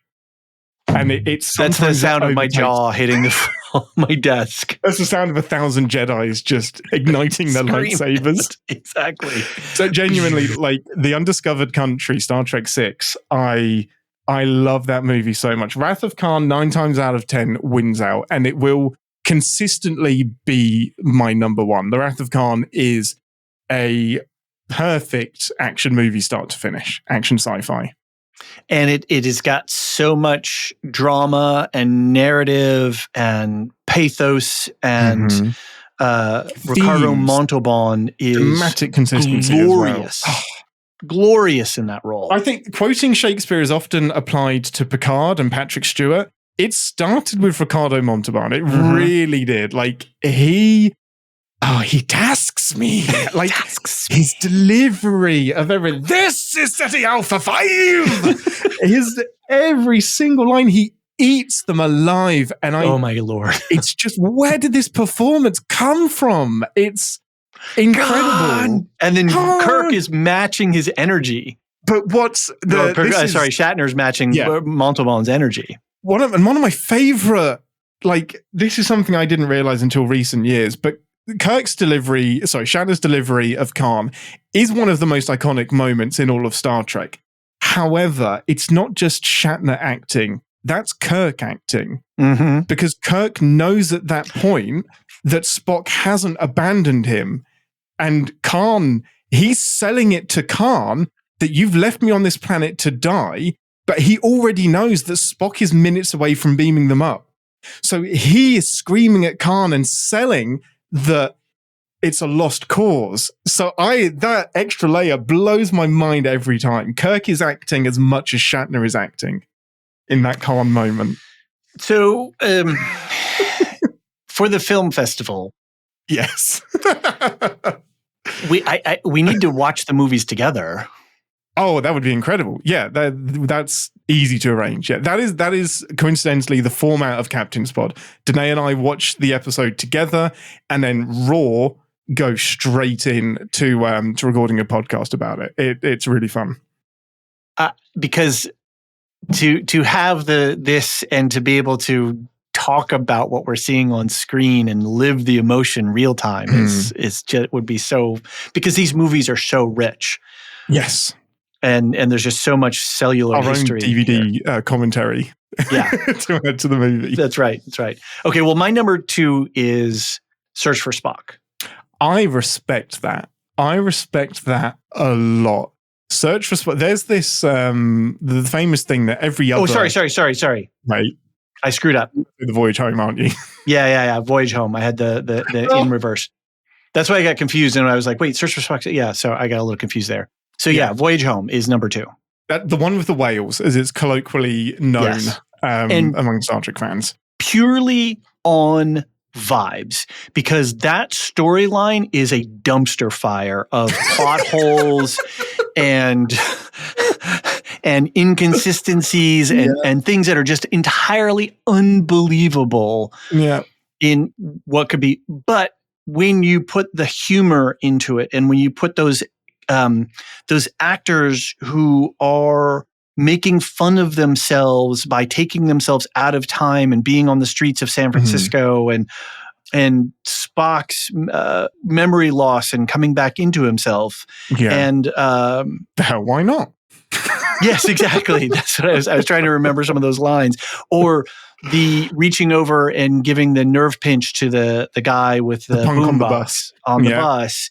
The audience roared with laughter because that was so culturally poignant. Like it works out of time, but it also works greatly within the historical context of it. Which is something I forgot to talk about earlier with V'ger. just really quick, that V'ger would have been a cultural thing that we were all very that's well. A stroke of genius. Yeah, Like, we I all knew love what that. Voyager was. Yeah. And so when he rubs the placard and it's Voyager, we're all, we're punched in the gut right then. Like, well, when we see it, but then when they draw the thing. So that's a great punch. It's one of my favorite twists, because it's not just a twist for the sake of a twist. It's a twist that serves the story and puts so much into context. Yeah.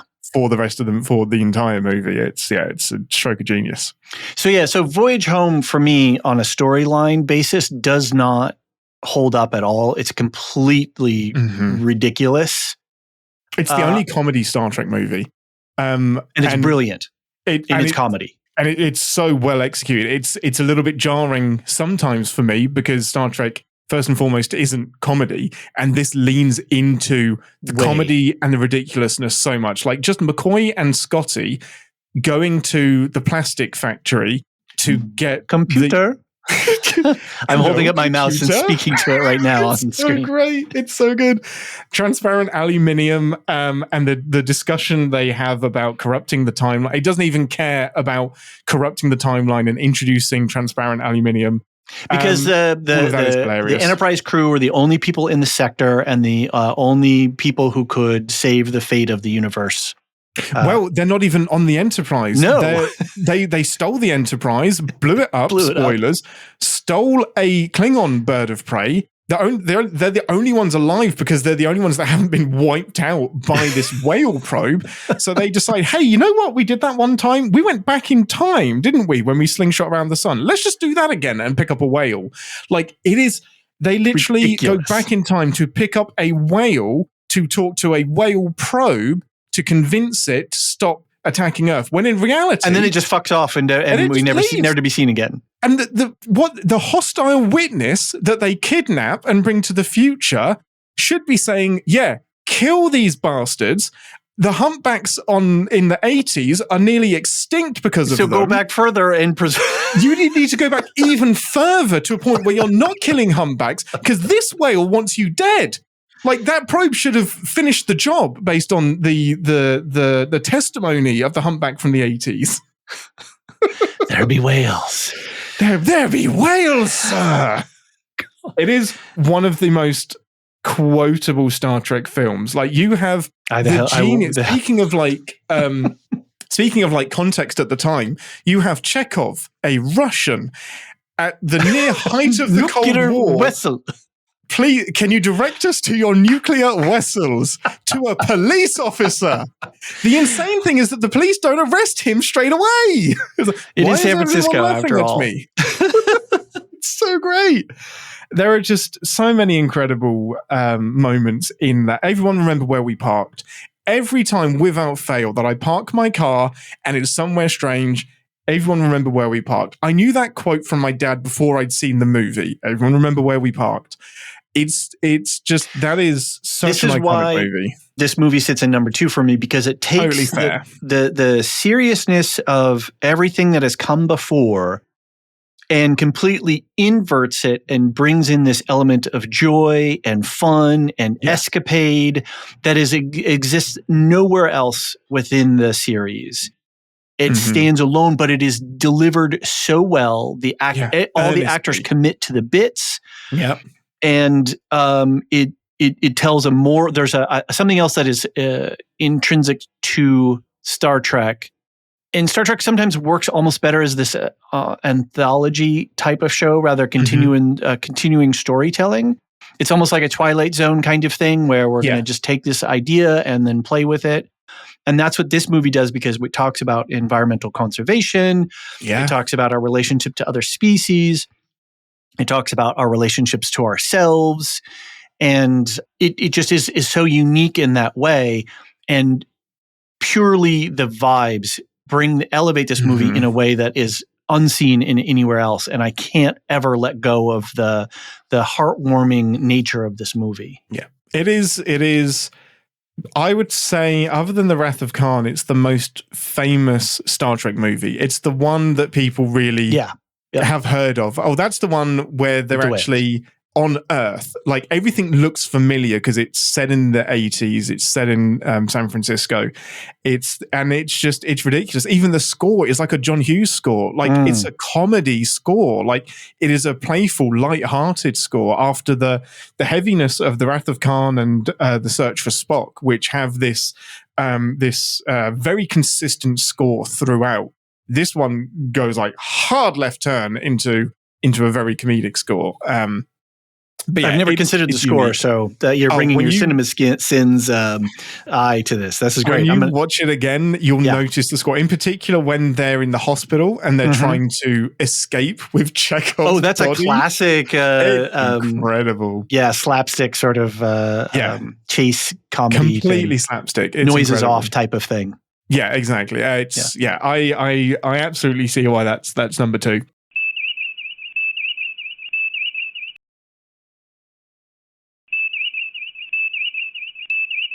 For me, my number 2, as I said, is The Undiscovered Country.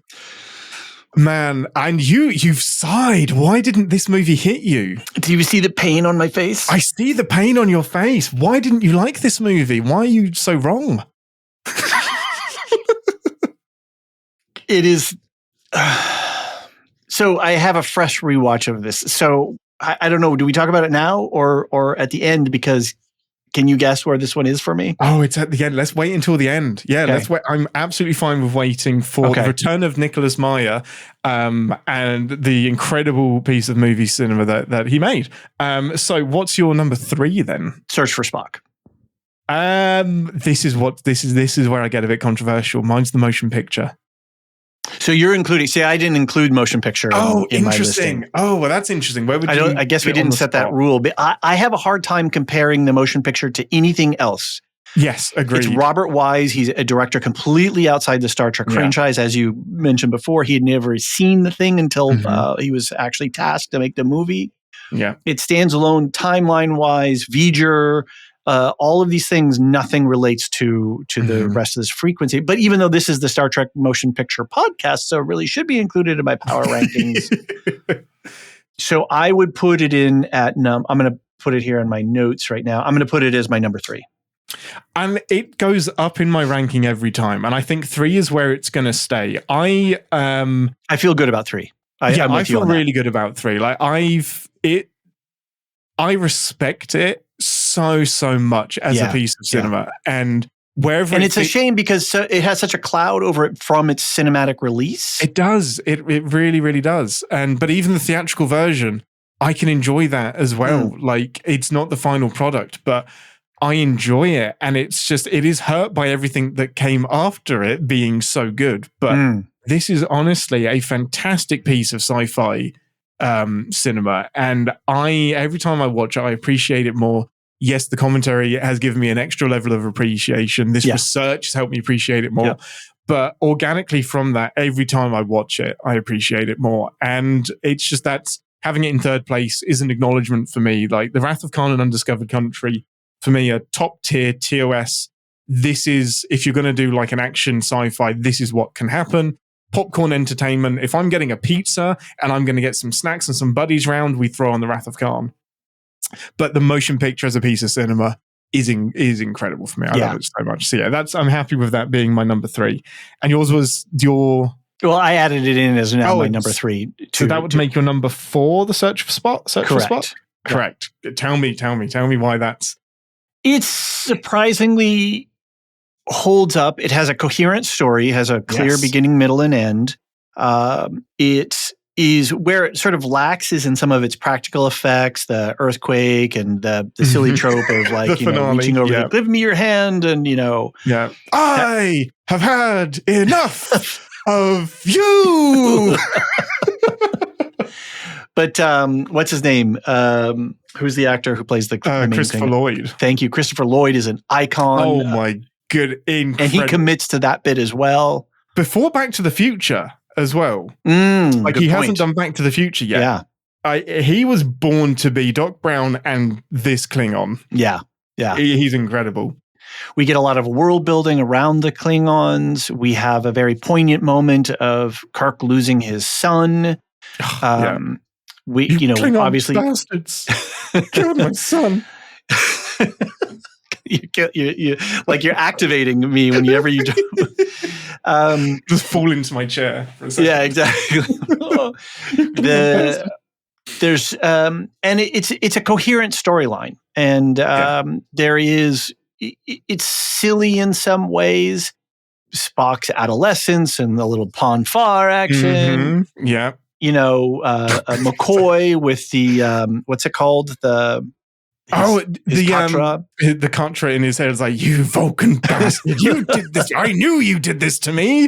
McCoy's the perfect person. Perfect. It's the perfect last word to just screw with McCoy, and the fact that McCoy addresses that as like that Vulcan bastard. He had to get one last word. It's so great. And then, of course, capitalizing off of Spock's death and putting into play the relationship between McCoy, Kirk, and Spock. Yeah. Is all very done nicely. It is in my number 4 position for a reason, because they're on production levels and in some of the working out of these themes and plot elements. It is imperfect. It has more plot consistency and holds up better than Voyage Home does. Agreed. Voyage Home is a absolute hot mess. An inconsistent hot mess in, like, you've got the trilogy of The Wrath of Khan, The Search for Spock, and then, wait, why are we suddenly in the past? Are we not going to finish this trilogy? What? Right. Why Wales?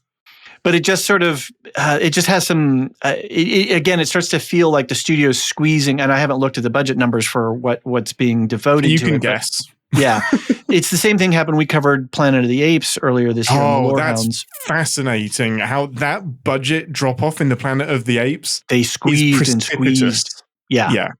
And so my fellow host on the Lorehounds, Alicia, did the movie, what we call a one-shot in our world, where she did movie review. But what we did is I went and looked at the original films, and then we talked about that, and then relative to the sort of the reboot. And yeah, Planet of the Apes holds an interesting position and I'm just waiting for Aisha from Every Single Sci-Fi Film from her podcast to get up into this point, because there's so much going on in this time period.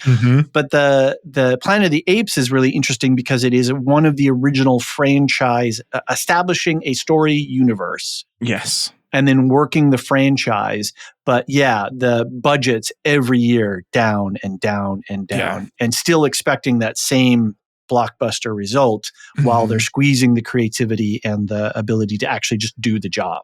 Yeah, that is a fascinating franchise in and of itself. Charlton Heston said the movie he's most proud of and least proud of come from the same franchise, Planet of the Apes, and then Beneath the Planet of the Apes. Right. It's incredible to jump straight from there to that. Oh, spoilers! Sorry. Yeah.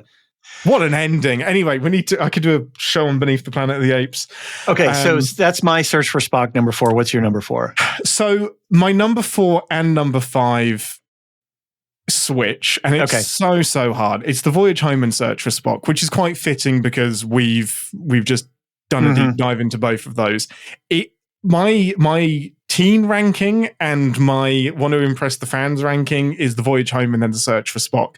My heart has Search for Spock at 4 and the Voyage Home at 5. Okay. So I do rank Search for Spock slightly higher than the Voyage Interesting. Home. And I'm curious why.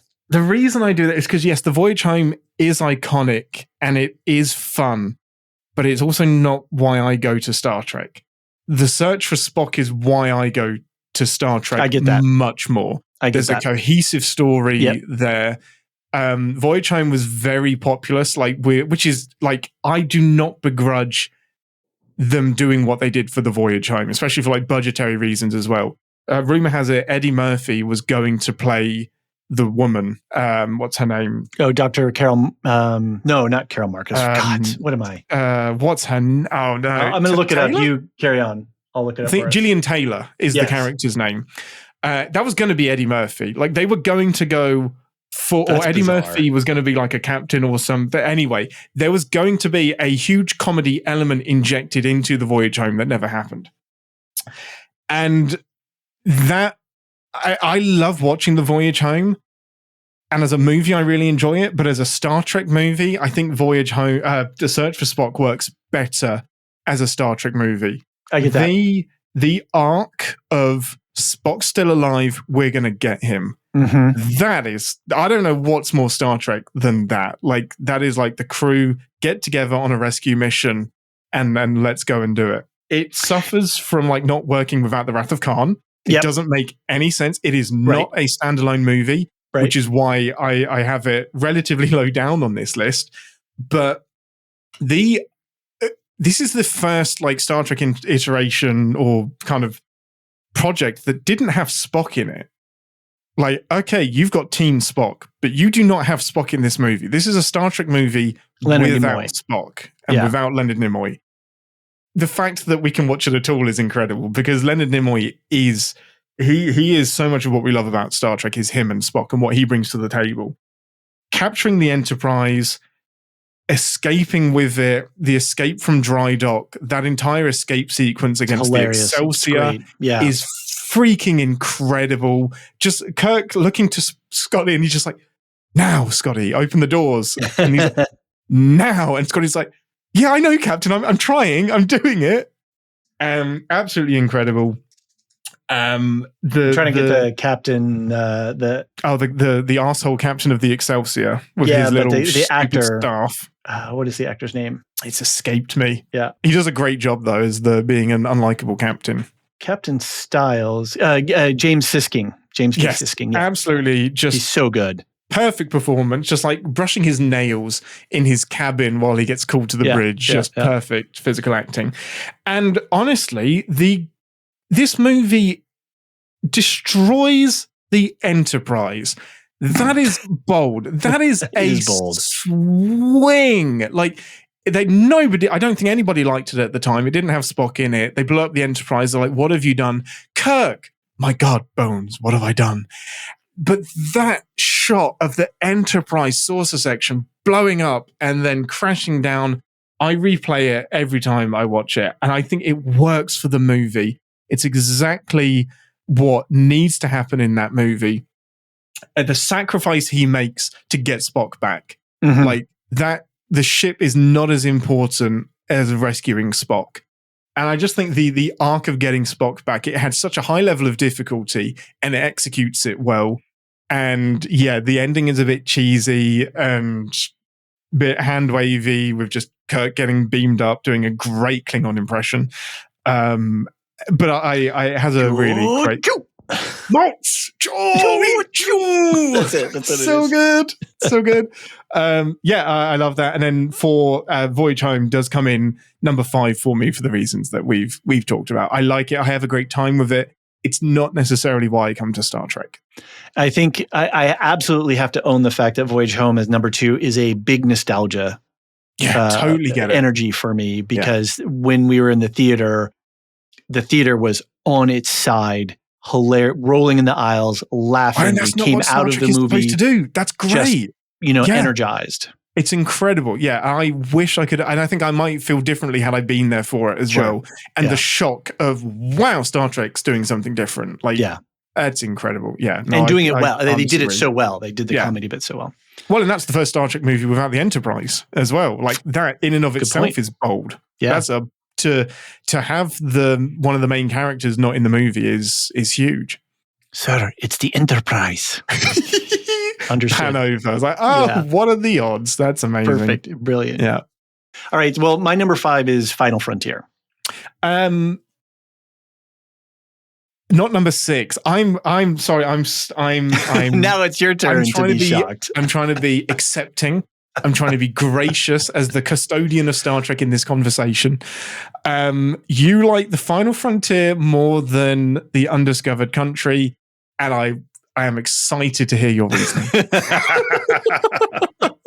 Tell me why the movie that Shatner directed, the Shatner movie, the Shat cut, Shat the bed, the piece of Shat that we don't talk about. Why is that your number, your 5th most favorite Star Trek movie? And going into this, I had a preconceived notion, because I just rewatched the movies just all what's in the last month-ish or so. So you knew it by reputation. And So I was coming in with my predisposed already like, oh, I know what my order is. It's Wrath, Voyage Home, Search for Spock, Undiscovered Country, Final Frontier. And those That's two the best way flipped. to go into watching the Final Frontier is with And that Final expectation. Frontier it's in number 5. It's below the fold here. It's below it's near the bottom here. It is silly. It is canon breaking, story breaking. Oh, hey, let's cross the barrier. We can. The galactic no problem. barrier. Let's do that. We're going to skate through it in one direction and we'll skate right back out the other direction. Yep. No problem. Yep. But it has a heart to it in that it is asking those questions about humanity. What is it, and is this all that there is? Which is a question that the motion picture asks. Mm-hmm. And Cybok is not different than V'ger in some ways when he's trying to find his creator. And he is a messianic cult leader who has this empathetic ability to, encounter people and take their pain. And then in the relieving of the pain, there is a transformation of being, which is very real from a psychological standpoint. You go into therapy or you take some of these leadership courses or whatever, and you start to unpack your guilt that you don't need to carry around with you. You can start to re-perspective you have these moments in your life that you can take new, fresh perspective and understand the meaning that you collapsed and unpack that kind of stuff. And you can really feel that level of transformation. So for me, it's dealing with something that is very rich and real in our as-lived experience, and it addresses questions of what it is to be human by having Vulcans and Klingons and all of this stuff going on. The city of the planet of galactic peace. Yeah, which is a complete shithole.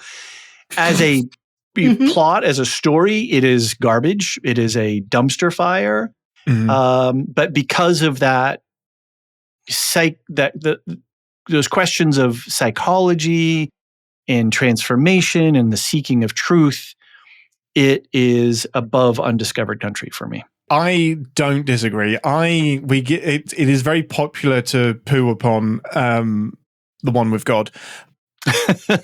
God, not God. But I don't know, weird. God need a starship for, which is just the great line, best line delivery Shatner possibly does in the entire movie is, excuse me, one finger up. What does God need with a starship? But yet the Final Frontier, it is popular to hate on it, but I still find myself watching it every couple of years. Like, sure, I'll never skip it. I still enjoy it. And you're right. There is a very solid theme going throughout it. If you cut away Shatner's ego, his questionable directing, the car crash that is the special effects in this movie. Absolute dog shit. Yeah, but dog vomit. The theme I really like. It's very Star Trek. It's a extremely Star Trek theme to explore this fundamental thing of shuckery, the god that is in every culture. Like everyone in some form, like on Earth, every religion on Earth has these focal figures, these origin stories that can find common ground. It's the monomyth. It's Joseph Campbell. Yeah, exactly. It's this thing that connects everyone, and can we find it? So yeah, it's fascinating. It's just the execution for me is so poor, and it's so bogged down by Shatner. It's so hard to get past the idea that Shatner's like, I won't do any more Star Trek unless you let me direct this. Nimoy got to direct one. I'm going to direct one. Yeah. And that seeps through so much of the climbing movie scene at Yosemite, the row your boat camp, which has become iconic in and of itself, but it comes back to that thing that I think is going to be in like the outtakes. The row your boat is in Final Frontier. My bad. Is it? No, I think it's in. because the gravity boots and everything. No, it is in the Final Frontier. Yeah, isn't it? Yeah. Yes, Undiscovered. I thought that's what you were saying. Now I'm getting. This is the thing that annoys me about these two movies too: is that the Undiscovered Country and the Final Frontier, they cross the barrier. That should be the Final Frontier. That is the Final Frontier. I don't know. The names don't do the justice to the storyline. The Undiscovered Country is the confusing title for sure. Exactly. Yeah, because it isn't about. The Undiscovered Country is one line. It's not actually what the movie is about. So that's the problem of it could say the same thing as the Final Frontier. Yeah, I see what you mean. Like that title would have worked for the Final Frontier. That's where I get my confusion. Totally get it. Yeah. But yeah, it has like the Go Climb a Rock t-shirt and the campfire stuff, teaching Spock to sing Row, Row, Row Your Boat. And that's all Shatner's personality and things that he's interested in are being expressed in the movie, which do no service to the movie. Exactly. No, none at all. And it's hard to get past that for me. And I feel this extra Shatnerness to Kirk's delivery of everything. And then especially when you get to the back half of the movie and the special effects where the people that they usually would get to, which I think is ILM, by this point, the Star Trek movies are being... the special effects are being created by George Lucas's special effects crew. They weren't available to do this movie. They went ahead with it anyway. And I can't remember the name of the production company, but they shat the bed on the special effects for the Final Frontier. Right. They used just the techniques that they used weren't right. They were pretty budget, and it's just it doesn't feel, it feels different to any other Star Trek movie. So it's hard to unsee that as well in the special effects. I'm trying to find in the Brian Fern's effect company, Associates and Fern. There you go. Never heard of them. Yeah, exactly. They did Altered States and Little Shop of Horrors, apparently.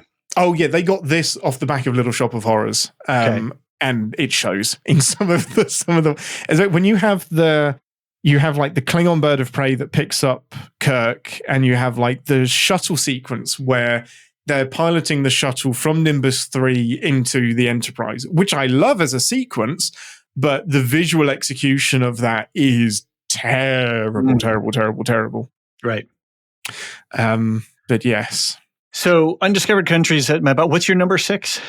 My number 6 is the Final Frontier. Like, it's kind of like 13.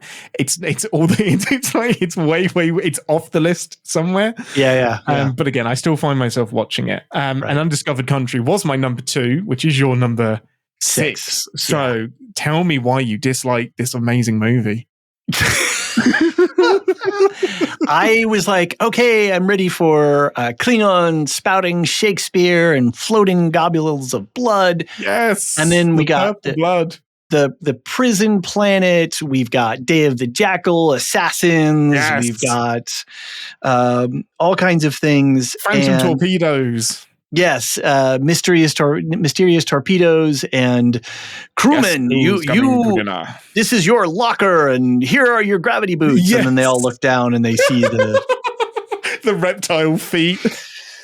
So, there's a lot that this movie is trying to do. It's mixing genres. It's mixing storylines. We've got the shapeshifter on the prison planet. We have Kirk and McCoy on trial and on Klingon. We have Kronos. We have a cast of Klingon characters. The grieving. It's like one of those baking shows or food cooking shows where the person puts up a dish and it looks great, but the flavors don't mix. They're doing 50 things when they should do 5 things. It's an Italian-Chinese fusion pizza chow mein. It is to me, the comedy that they try to go for completely misses. There's too much sauce for the goose, you might say.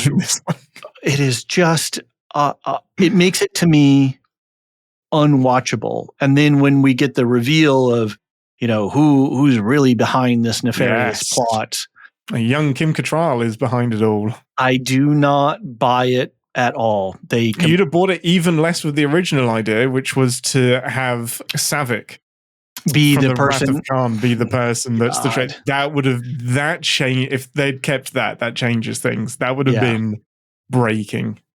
I hear it. I get it. This is a movie that should not work, but for me does. It's a So at what point in your life did you see this, and how is your personal circumstance around encountering this affecting your choice? Is it for you like Voyage Home is for me? Voyage Home is a complete train wreck of a plot, but God, I love it because of that vibe and that humor and that history. I don't know. Is that a similar thing, or is that?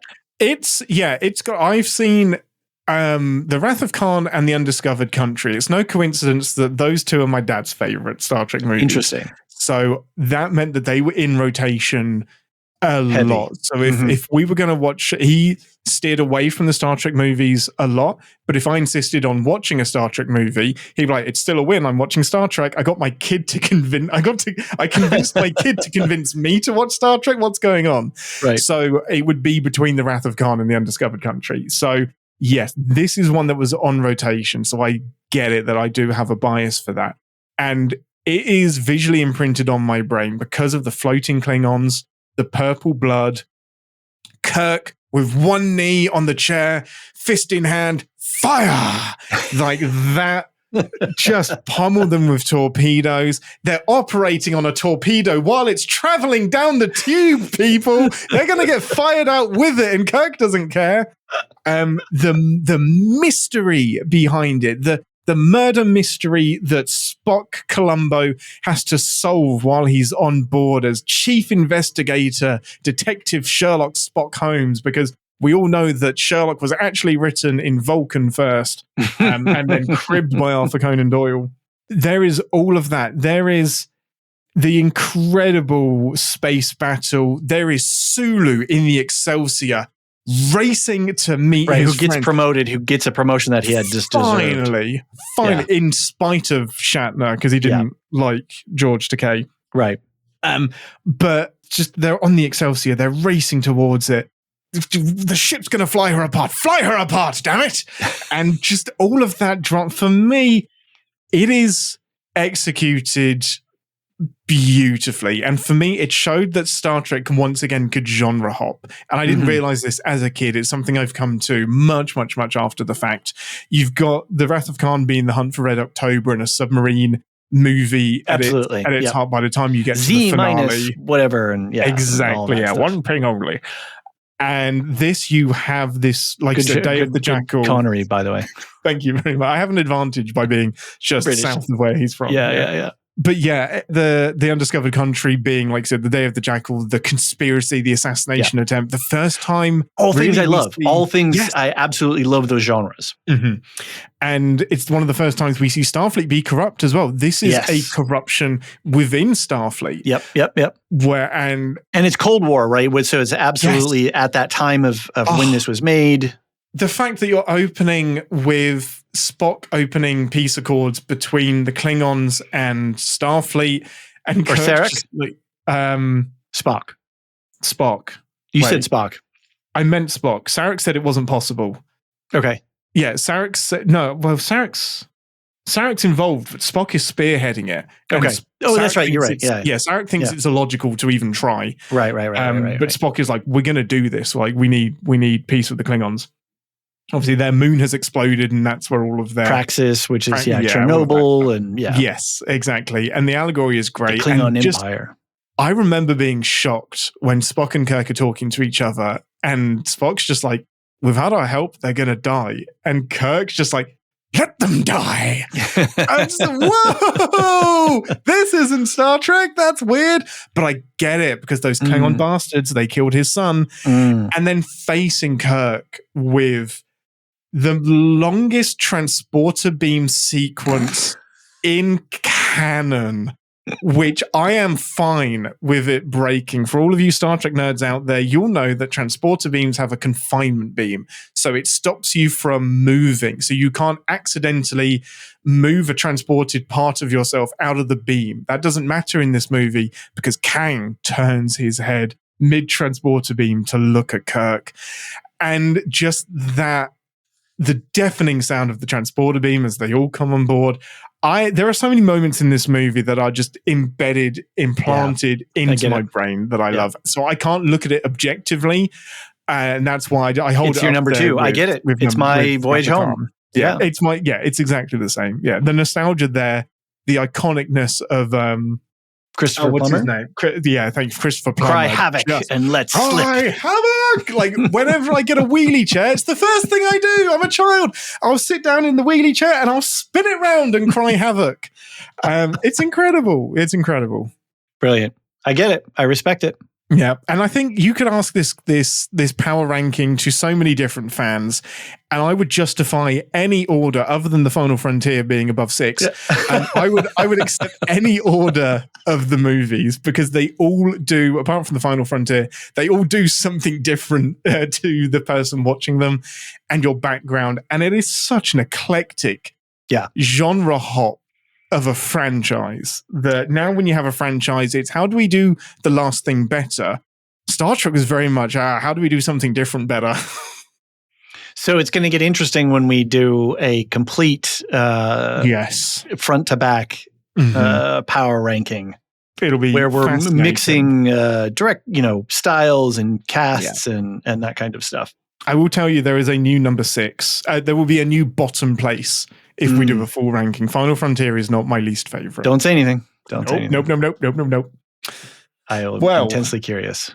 And that curiosity shall be the clickbait that we leave our listeners for their impetus to listen to another series. So you know that we are from 2 different podcast and pop culture commentary individual cultures. Or, you have Cinema Sins and the Captain's Pod, over us over here on the Lorehounds, but we know that we are sympathetic because it's 2.5 hours into this podcast and we could continue on.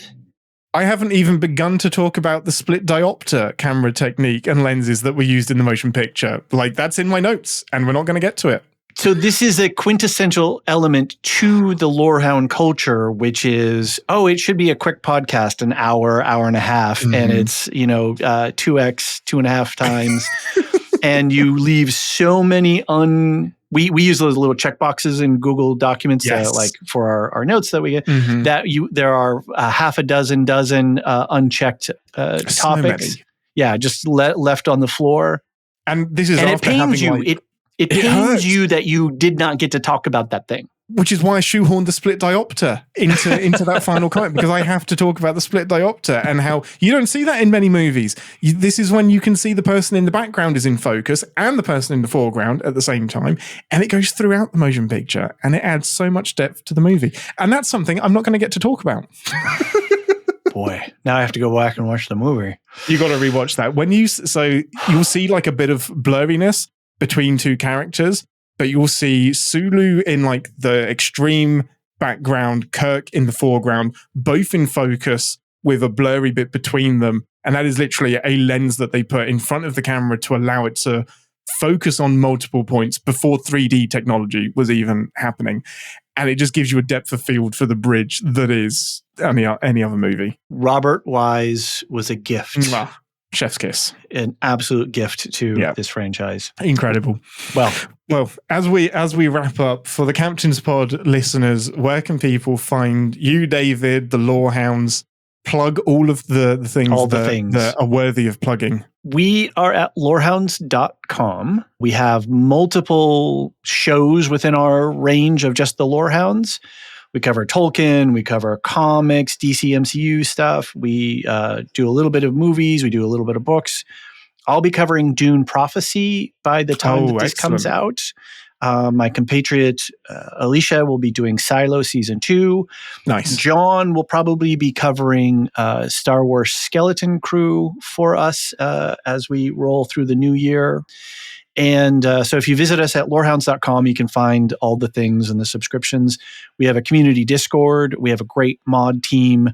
We have channels and forum threads set up for all the different projects and things that we're covering. We also sponsor a whole bunch of other podcasts. Never Mind the Music, which is it's a music theory professor and a psychology professor taking apart songs from different time periods. It's amazing. Which by the time this comes out, you'll have heard a cross promotion on the front of some Captain's Pod episodes, sending you over to them. So I can recommend all of the podcasts that David's mentioned. They're excellent. We have Rings and Rituals, which breaks down Rings of Power through a lens of ritual. That's Marilyn R. Pakila and Dr. Sarah Brown from Signum University, which is the Tolkien University. We have Radioactive Ramblings, which is covering, which was born to cover the Fallout series, and they're doing the Red Redemption book series right now. Oh, amazing. Yeah. And we also have Properly Howard Movie Reviews, which is Anthony and Steve. He's a stand-up comic. Anthony's a academic within the space of theology. And Anthony has a whole other world of covering House of Dragon, George R. R. Martin, Game of Thrones, but he does all the books as well. And he comes in. And so, yeah, we cover a lot. But go to lorehounds.com. And you can find us there. And then I'll give you a Linktree link for all of our things as well that you can put in the show notes of your episode. Yeah, we'll have that in the description. I can massively recommend anything with Lorehounds on the front of it. Now gets me excited after our initial chat, after connecting with you, after doing some stuff with Aaron. Yeah, on Lore of the Rings. Yeah, Aaron, absolutely incredible. Good, nerdy stuff. What about you? Yeah, so for the Captain's Pod side of things, we do a weekly podcast, myself and Danae, the relapsed Star Trek fan. We're currently, by the time this comes out, we'll have just finished the final season of Lower Decks. So that's season 5. So what we usually do is very sad, yeah. So what we usually do is any live Star Trek that's on TV, we'll dive into, even if we are midway into something else. Or if the show is something that Danae hasn't seen. So we did season 5 of Discovery, even though she hadn't seen a single episode of Discovery. So we will dump her into it, and I will do my best to fill in any gaps that are necessary. And if you're familiar with Cinema Sins, we kind of take a similar view with the show. We'll do like an overall... That's a YouTube channel. Yeah, and Cinema Sins is a YouTube channel. That's my day job.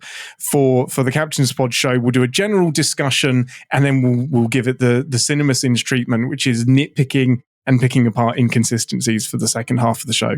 But yeah, we do a weekly podcast for that comes out on Wednesdays, and we record the bulk of that live on Twitch every Friday. So if you go to twitch.tv/CinemaSins Live, you can actually watch us record the show as it happens, and join in with the lovely audience that joins us there. Otherwise, if you want to find me, you'll find me mainly on the CinemaSins YouTube channel, writing lots and lots and lots of videos. We'll do 2 videos a week, lovingly sinning and nitpicking whatever movies are relevant. We have done all of the Star Trek movies now. I wrote on Star Trek 3, 4, 5, and then all of the TNG movies. So if you want to hear some more nitpicky thoughts, you'll hear Jeremy's voice, but you'll hear my writing in those videos. But yeah, Captain's Pod is the best place to find us, and we have a Discord channel. Very similarly, it's a CinemaSins Discord. So discord.gg/CinemaSins with a Captain's Pod channel in there where we talk all things Star Trek, from spoilers to spoiler-free to everything, speculation, the whole lot. So yeah, Discord is great for building those lovely communities. Absolutely. Brilliant. Well, Ian, it's been an absolute pleasure. And it has been 3 hours of my life, 40 minutes of it that may not even make it into the show. That's right, because we were... Incredible. Yeah, it's been such a joy. I hope it wasn't too much of a shotgun blast of information, because we really wanted to cram in a lot of detailed stuff from behind the scenes, and there's so much we didn't get to cover, but hopefully it was educational and fun. Absolutely. And then you and I will continue to conspire about our plans for other coverage and figure out how we're gonna tackle that. Because I really want to, as I was watching the movies recently, I kept thinking about how fun it would be to do that Mystery Science Theater 3000 style, watching and talking and having fun, and really I'm absolutely here for that. Yeah.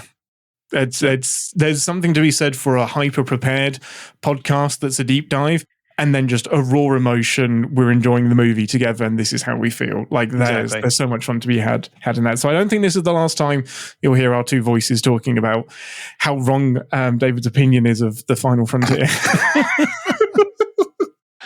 All right, Ian. We'll talk to you soon. Cheers. See you later. The Lorehounds podcast is produced and published by The Lorehounds. You can send questions and feedback and voicemails at thelorehounds.com/contact. Get early and ad-free access to all Lorehounds podcasts at patreon.com/thelorehounds. Any opinions stated are ours personally and do not reflect the opinion of or belong to any employers or other entities. Thanks for listening.